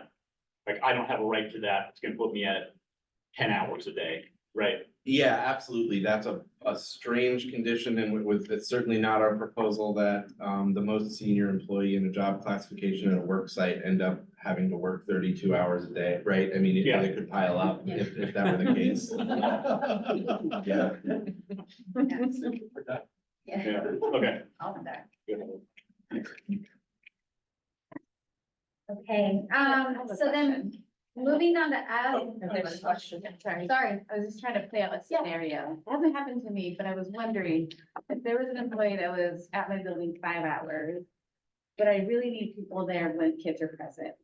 Then there's another employee, more senior status, has 6 hours, and I, for some reason, got 30 minutes more. Would I need to give those 30 minutes to that 6-hour employee over the 5-hour employee, even though I really need that 5-hour employee to be there longer to support students? Does that make sense? So I think what you're talking about is like a compelling qualifying reason that you need the less senior employee. They're the ones who are qualified to do that 30 minutes that you need filled. Yeah. And if you could demonstrate that, then I think you'd be in complete compliance. If it were arbitrary, however, we would say, yeah, you do need to give it to the more senior employee. Can I play out your example? And Yeah. maybe this isn't accurate, but like, so I've got somebody there that's there for all of student contact time right now. And then I've got a 5-hour person and I decide we've got this gap in supervision or something like that. So I want 30 minutes. So I have another human there during this particular time period. You wouldn't achieve that by giving it to the 6-hour person because They're already there. they're already there. The 5-hour person would have been off duty or have left. So it would make sense to give it to them. Yes.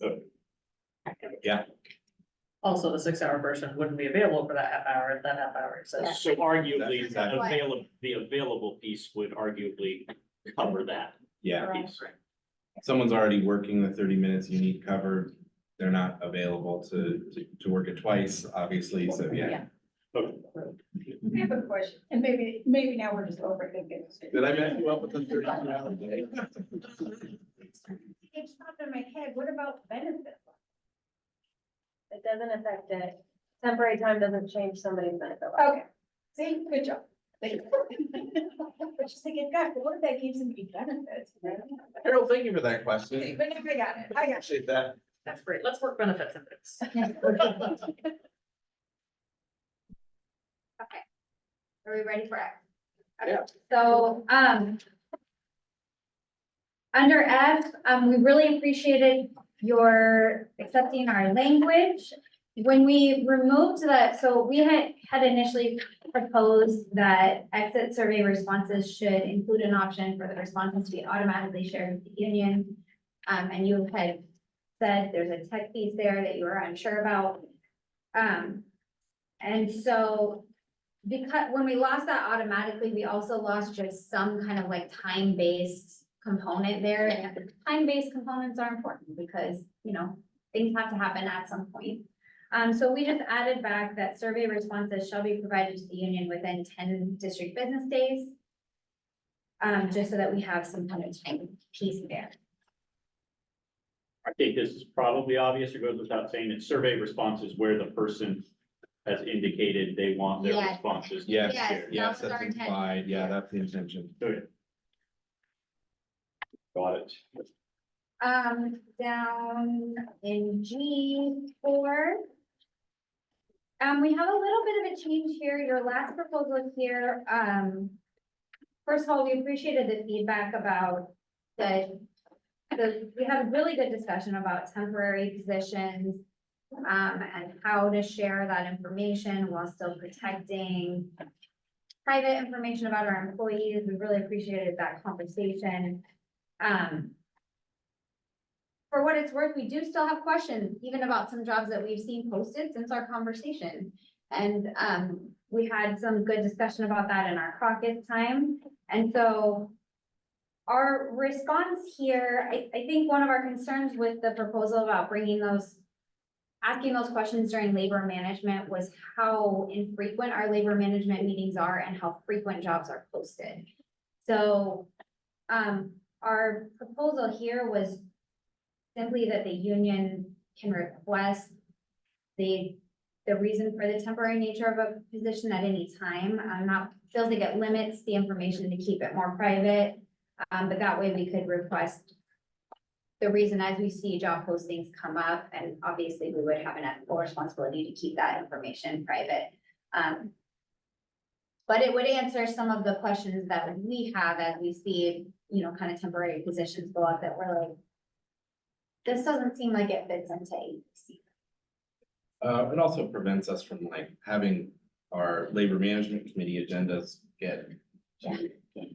All Okay, we got all these posted. We got plenty of stuff to talk about already, and so this is something where we would just request it.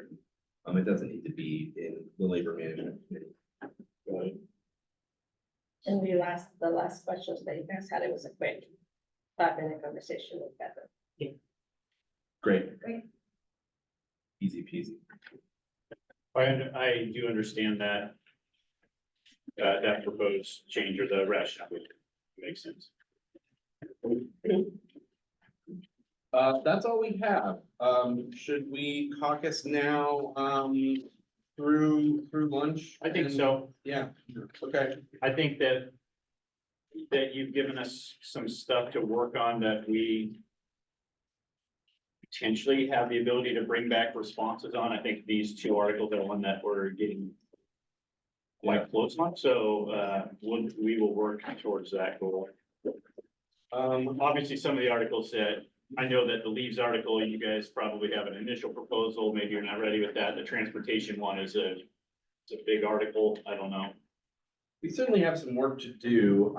We're reclaiming almost 30 minutes right now. I'm wondering if we should come back at, well, if we come back at 1:30, that will give us enough time. That will give us more time to work. Okay. Yeah.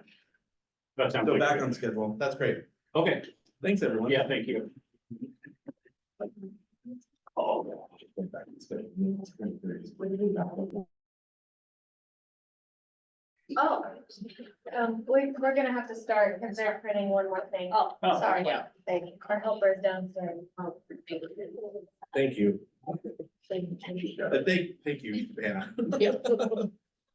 We have a response for you on Article 6 and Article 8, so maybe start with Article 6. I didn't know that for sure, because I saw one.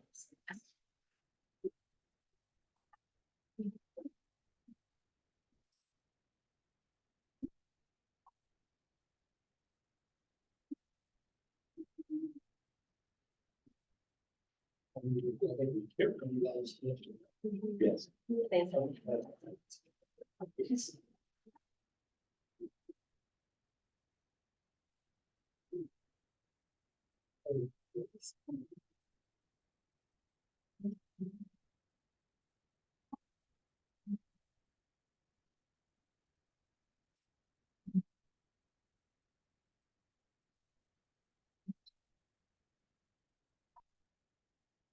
Looks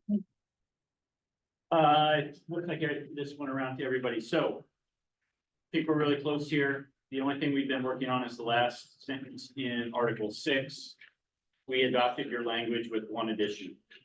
And we added and worksite, because we are trying to make sure that it truly is the same position. So employees who have previously completed their initial hire period and returned to the same position and worksite in the district within 1 calendar year. Our concern there is it could be in an elementary and then you're coming back into a high school. It could be the same job classification or position, but those could be 2 very different looking jobs, which might warrant a new initial hire. Could be a new supervisor, it could be a number of things. So just really, we agree that if they're being rehired, it must be with the assumption that they were a good employee or they wouldn't be getting rehired.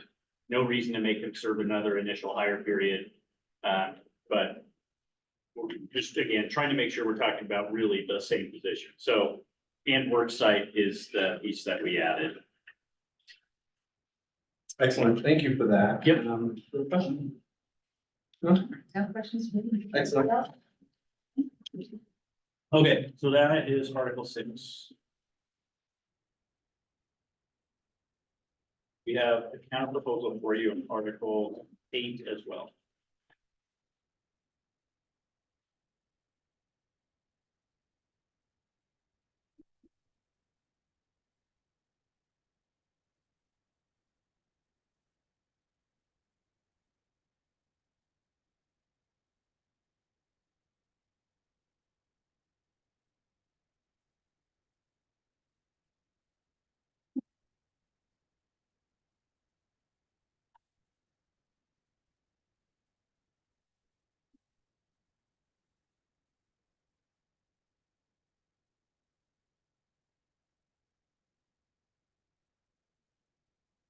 Okay, a couple other moving parts in Article 8. We probably still have some challenges to work out in this article, but we're trying to, I think, move to your position in a couple of areas. In B, we've switched the order of things around, but I think it is significant. So we've said employees may sign up to receive automatic job posting alert emails to be sent daily or weekly, subject to system limitations. So the key there being, once we gain the ability to do it daily, that will be an option. We need to get to the bottom of why we're maybe getting different responses from the same vendor. So, yeah, we will commit to that if our system allows that to happen. We need to figure out what's happening. Okay. Thank you for that. I know that it's an ongoing piece in C2, this upon request. I think we've talked about that a handful of times, so I won't belabor that one. You'll note that we still have the differences in number 4. This one's a hard one for us. I do appreciate you listening and responding on the LSS. And so we do recognize that. I think it's hard for us to have just a blanket overall rule of seniority will rule. We started talking about scenarios where we may have a position that we're having a hard time keeping people in, but if we bump it by a half an hour and get it into the higher benefit category, we can keep people in it. And maybe we've got like a 7-hour more senior person and a 6.5 hour least senior person. We might want to give the half an hour to the least senior person to get that into that 7-hour benefit category. We also talked about just knowing that seniority is important from a union standpoint. For us, it has the potential to create some disenfranchisement. If I see that it's not hard work that gets me rewarded, that it's longevity only, I think that, that's going to frustrate some people. I mean, longevity should be rewarded, but I don't know from our team's perspective if it should be the end all be all deciding factor. That's a really hard concept to adopt for an employer when I think everything the district wants to do is moving away from, wanting to be a merit-based system where people are rewarded or given hours because they earn them or they are the most qualified. It's hard to think of a scenario where you wouldn't provide those hours to the person who is the best qualified. that's a difficult concept, for an employer. So, we've continued to not include that language. We did, I think, adopt your language in F. I don't believe we changed anything there, did we, Hannah? No. Okay, so that should be the same. I think also we adopted your language in G4 as written. So probably narrowing the areas where we have still some issues, in this article. Great. Again, happy to answer questions that you have. I have a question about B. I believe it would be your intention that this language employees may sign up to receive automatic job posting alert emails to be sent daily or weekly, subject to system limitations, allows employees to choose the daily or weekly? Yes, Okay. yes, and Just if we wanted to need be to clear. say at their choice or something like that. Yeah, no, that's fine. No, I get what you're saying, that literally it could be that we give, So you do it either. We either give one of daily or- those two You guys options, get to yeah. decide, you're gonna do that either daily, Yeah. which one are you gonna do? yeah, no, Great. yeah, that it'd be whichever they choose. Okay, Is it your intention that, because we have left it sort of open-ended as far as other time options, is your intention to limit it to only daily and weekly and not allow other options? if Yes. The system allows it? like I mean, if there was a like an option where someone could, if the system allows for them to get an alert on Monday and Thursday, for instance. Might be something that, you know. I Monday, guess. Wednesday, Friday, if it's 3 days. Yeah, I mean, I guess if the system was built that way where you could, I mean, otherwise we thought if you're doing a drop-down menu, would we have to put every single conceivable time variable in there? I want it every day, every 2 days, every 3 days, every 4 days, every 5 days, you know? I mean, we jump, obviously that's beyond what you're asking. You're not asking for that level of flexibility. No, but flexibility is good, especially when if I were looking for a job, I might not want an email every day, but also not want to miss a job. And so I'm kind of, if I'm stuck with every day versus once a week, and like it's 7 or 1. I get that. I think it would all depend on what they tell us, how we can incorporate that into the system. And I know, Hannah, you've tried to have that conversation. David sounds like he had a conversation. So I feel like we just need to get to the bottom of what the holdup is there. Sure. But, Okay. yeah, I mean, whatever the system allows, that's manageable. I don't know that we have a preference against that. It's just our wording allowed it to be other than daily and weekly, and theirs does not. It just Yeah. says only daily and weekly. Okay, but you're not opposed to the idea that, I guess it really just goes down to what the system allows. Allows, Okay. yeah. Okay, Because if it allows you to pick, like you said, Tuesday, Thursday, Monday, Wednesday, there'd be no reason for us to to limit it. have a preference against that. That's fine. Okay, okay, that's good to hear. Yeah. Thank you for that. Thank you, Tiffany, for that question. Yeah.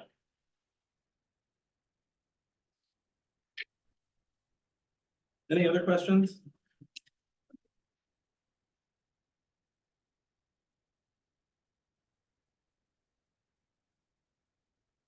Great, Okay. thank you.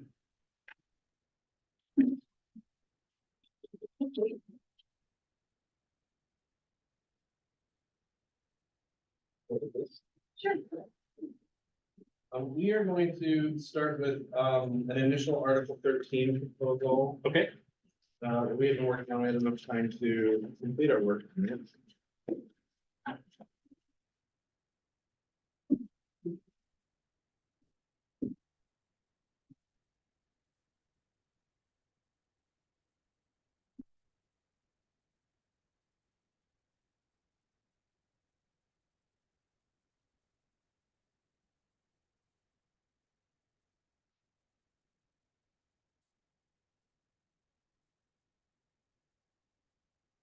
Thanks.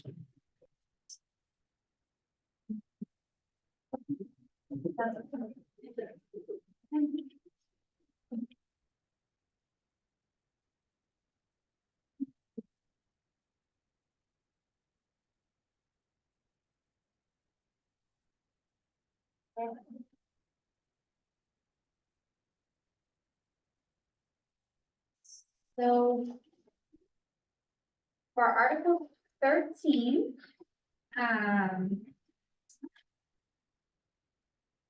our main change here was to propose Juneteenth as a paid holiday for our less than 12-month employees who are on contract, who would be still on contract on that day. We looked at some of the calendars, some of the work calendars, and we know there are a few different job classifications who are still in contract on Juneteenth and are that's currently scheduled as a non-contract day, meaning they have to come in often like the next day after or for like 2 days after Juneteenth. Our 12-month employees have that as a paid holiday. So we're looking to have that as a paid holiday just for the employees who would be scheduled to work on the day surrounding Juneteenth. So that occurs during their scheduled contract year. Correct, yes. What employee categories is that? Is it not school-based, right? So It could some be. school staff, it would not be like SEAs or EAs, not the majority of our school-based staff, but it would be like admin support staff, our school-based technology support staff, there's dispatchers, media specialists, admins, educational liaisons. There's kind of a handful. It's not a huge employee group, but it is a collection of a few. Got it. And C, this is really just a wording change. It's not a significant change of ideas. Compensable status is kind of a tricky term, and we really want our contract to be readable for our members. And so in some conversation with Michelle, we interpreted that as employees who are on a paid leave. So if employees are working or on a paid leave on the last scheduled workday before and the first scheduled workday after a holiday, then they would qualify for holiday pay. So we're really just asking for a wording change so that that term makes sense to employees when they're reading it. Tell us if compensable status doesn't exactly mean that. Yeah. When we search through this, I'm trying to think how it doesn't mean that. See, and that's Yeah. why we had this long conversation. We're like, Yeah. if we don't understand it here, then it's gonna be a problem for our members when they're reading through. Yeah. We want to make sure that it's readable and accessible. My only question, and it would have been true with compensable status too, is if somebody's on paid leave Oregon, but out of sick leave. Are they on paid leave? I mean, that pay is coming from another source. They're not on district paid leave, but they're getting money from, we have a third party carrier. Yeah. Yeah, they're getting, or if they're on workers' comp, they also are getting pay, albeit not full. So I don't know how we've managed that in the past. Yeah, and I let them know I need to visit with my team about that as well, and make sure that paid leave and protected leave mean different things, so I need to check into that, just kind of see what our practice has been. Yeah, Yeah, and are those currently under the definition of compensable status? yeah. too? I don't think your language changes the question that I asked. So, Yeah, Yeah. yeah. So maybe there's a little more work we need to do here. It wasn't in the definitions article 2. So, Yeah. Otherwise, I think that, on a paid leave better or is clearer for people. Yeah. Okay. And then the only other change here is we pulled, this sentence here in D was grouped up with C and we pulled it down just because they're kind of separate ideas and we wanted to make sure that they were separated. Yeah, that makes sense. If that. Yeah, thank you. So that is it for Okay. Article 15. Questions? Thank you.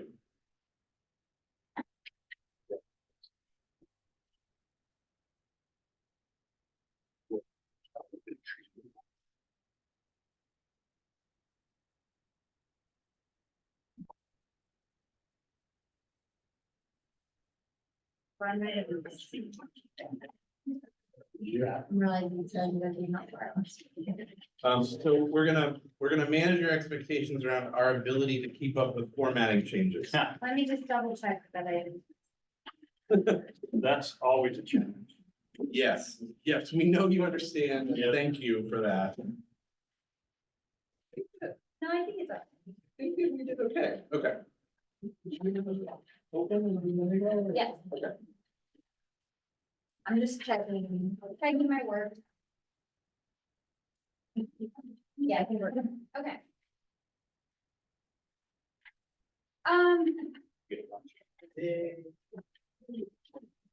So I wanted to start by just maybe calling us back to what I'm hearing that we agree on in this article, because we've had some really robust conversation in our caucus room. And we're struggling, we really want to come to an agreement. We're struggling with why we haven't yet. And so what I heard at the table this morning was that we agree that our members should be getting their unpaid 30-minute breaks every day. That is a shared interest. Agreed. We agree that there are emergency situations that occur in which members might not get a break, but that those are rare extenuating circumstances, not things that occur generally because we're short-staffed or the day is just kind of crazy. Those are just like emergency situations that should not be happening more. We agree that supervisors should be the only ones telling people not to take their break or to interrupt their break, and that it shouldn't be licensed staff or classified staff or people self-deciding that they're just not gonna take their break today. And we agree that when somebody misses their break, is called back from their break, that then that becomes paid time per the law. And so I think where we're really kind of struggling is that when a person misses their break, it doesn't relieve the district of the obligation to provide them with that break. So what we heard this morning was there's provisions in the law. What we've tried to put here is what codifies some of those legal provisions, and I'm gonna let Nathaniel take it from here. Okay. Yeah, so in our conversations, and I think in these joint sessions too, there's kind of the difference between incidental and then like a recurring issue. And when we talk about it, we kind of want to make that stuff clear.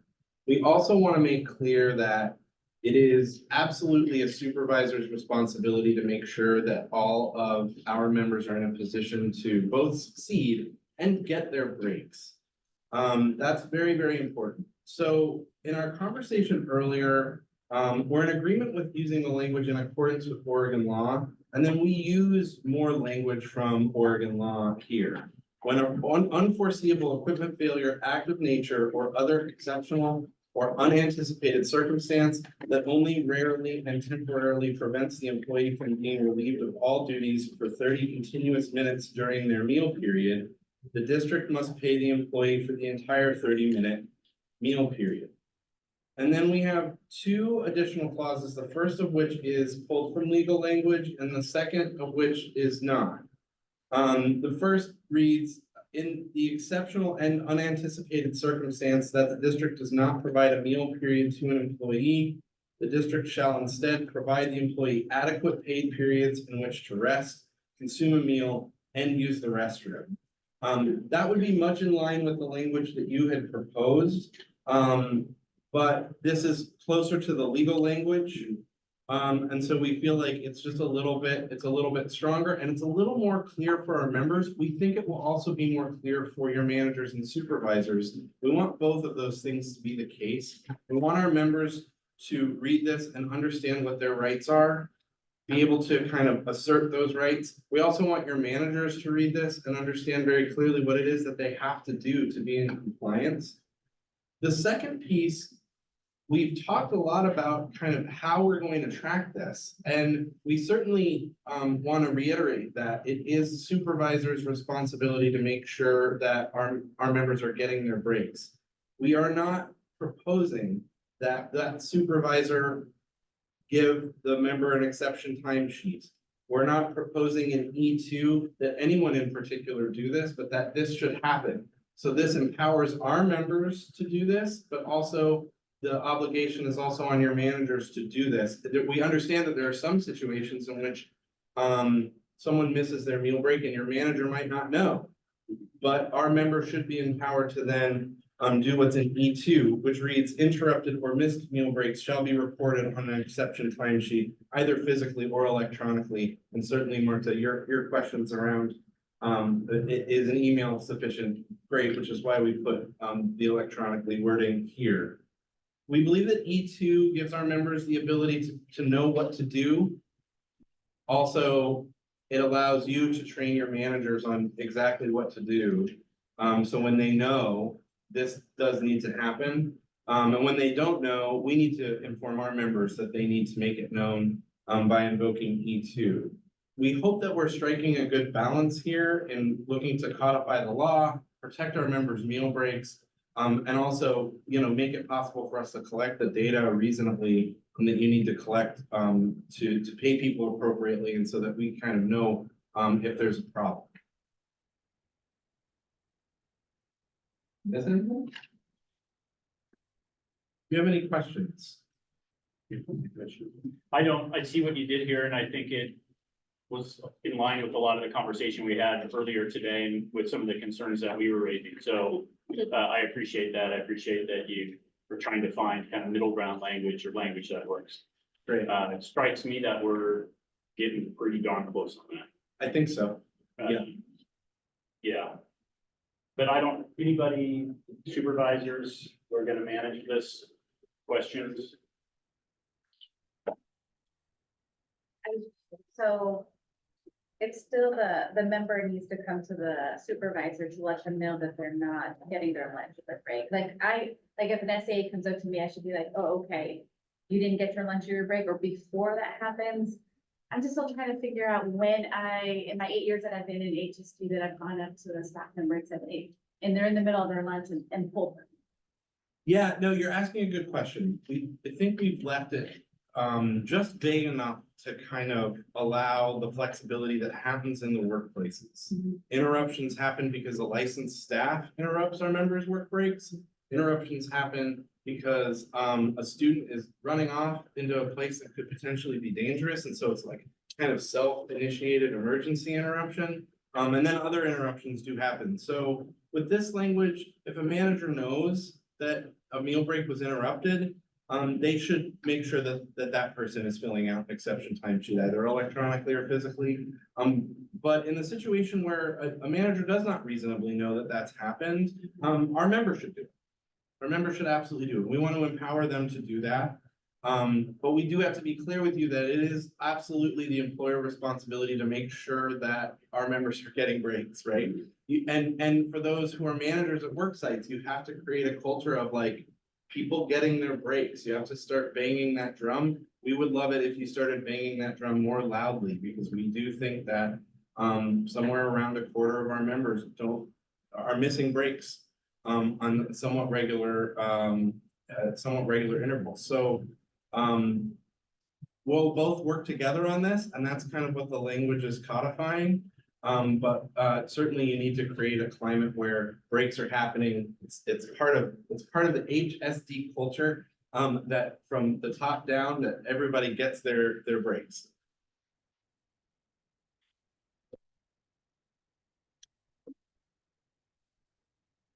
Any other questions, district folks? Again, doesn't sound like it.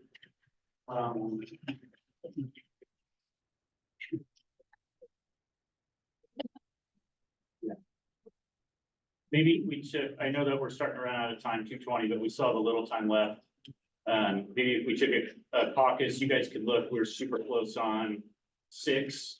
Let's see if we can get a resolution there. I feel like we're getting really close on this one, so we would go talk about this one real quick as well. You want to come back at 2:40? Yeah, I think that's Okay, great. We'll see you in 20 minutes.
we're in agreement on Article 9. Yeah. We're gonna pass it out though, because, just the draft that you shared with us didn't really show like current language that was being struck out. Okay. Or it, so you'll see when we pass it out, it is as you wrote it, it just, Okay, or maybe it did, we were just having trouble tracking it, so that's totally let's fair. take a look at what. Let's all take a look and, yeah, that's great. Thank you.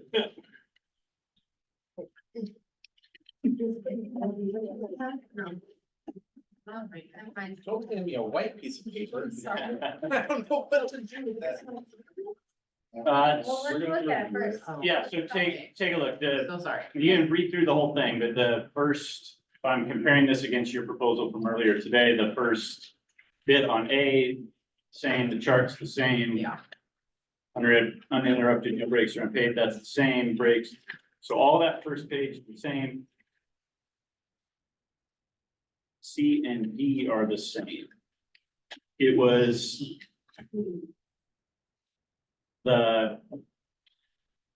if the employee is required by the super or designee to interrupt lunch, the employee will resume the lunch period as soon as possible after interruption and finish the remainder of time.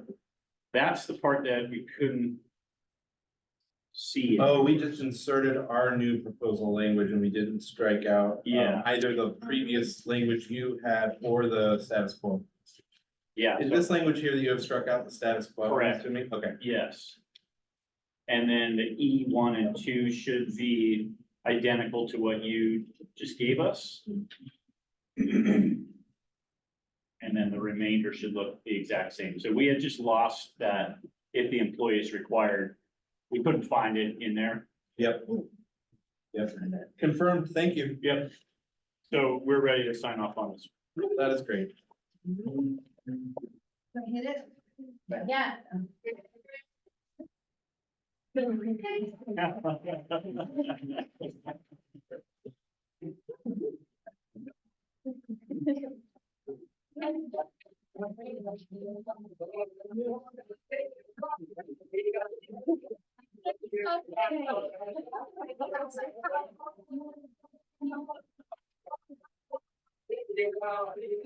Nice. I like it. Next lunch will be hot dogs, right?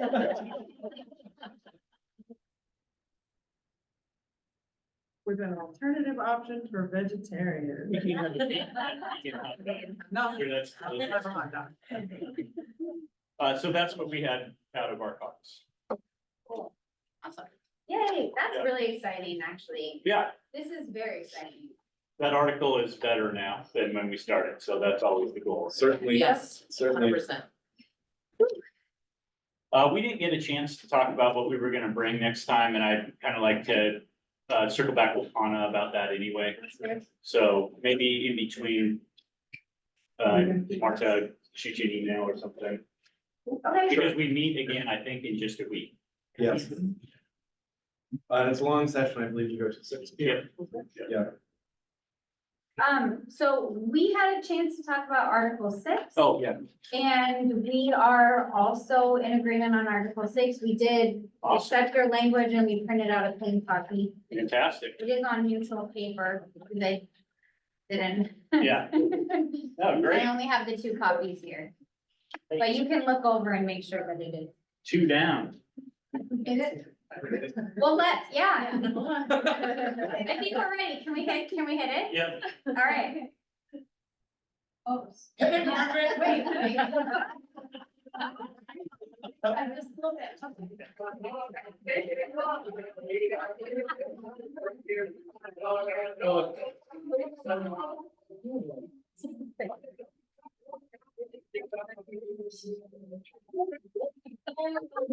Got it. There's no.